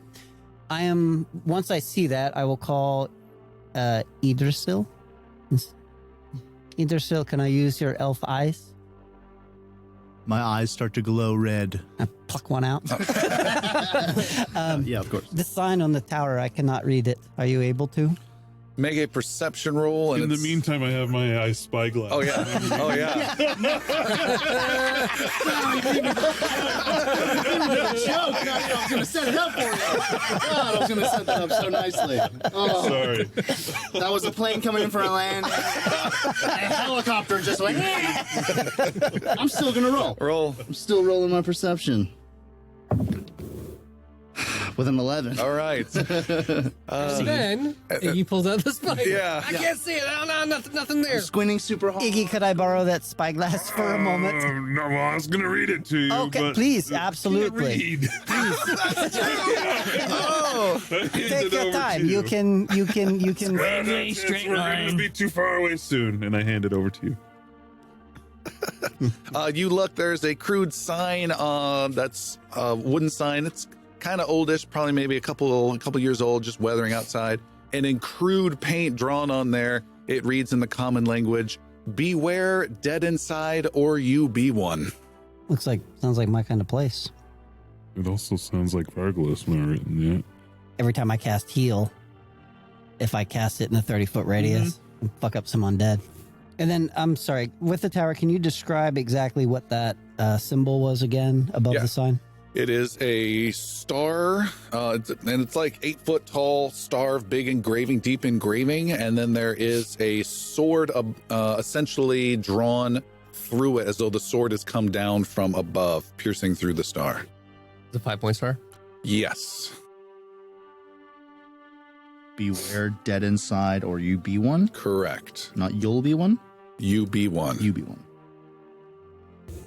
How are we doing with like exclamation points, commas? No, there's 40. Oxford comma? spell check is underline some red words. It's DED for dead. And this is where we stopped, right? Nope. Oh, no, okay. Floating right on by. I asked the toadies, do you know what what that tower is? Duok, the half elf, says that's a nasty place. It's supposed to be haunted. Didn't we hear about some guy who went in there? One of the other bargemen says, yeah. And Duok says, I think there was a trader who went in there once and lost an eye. Says the devil snatched it from his face. Most people don't want to stop here. They want to press on. And you can, if they press on hard, you can make the Riverside Tavern before nightfall, going the other way. Yes, let us continue. You roll on by, or you float on by, and make your way towards the town of Tavernry, and we will stop there for tonight. The chain gate has been completely sealed off. The Honorcrin have been kept from this world, and the slaves working at Bottom Hill have been freed, but at a terrible price. Xander is lost between worlds, and his friends are desperate for any way to bring him back. Thank you to Seth, Alistair, Jeremy, Tim, and Chris. Come join other fans on the official Discord server to talk about the show or about a particular episode. Get the link to Discord off our website, ingloriousbards.com. And if you enjoyed the show, check out our Patreon at patreon.com/ingloriousbards. A pledge there of just a few dollars gets you access to tons of bonus audio, character sheets, maps, and more. How can the heroes return Xander to this world, and how far are they willing to go to get him back? Until next time.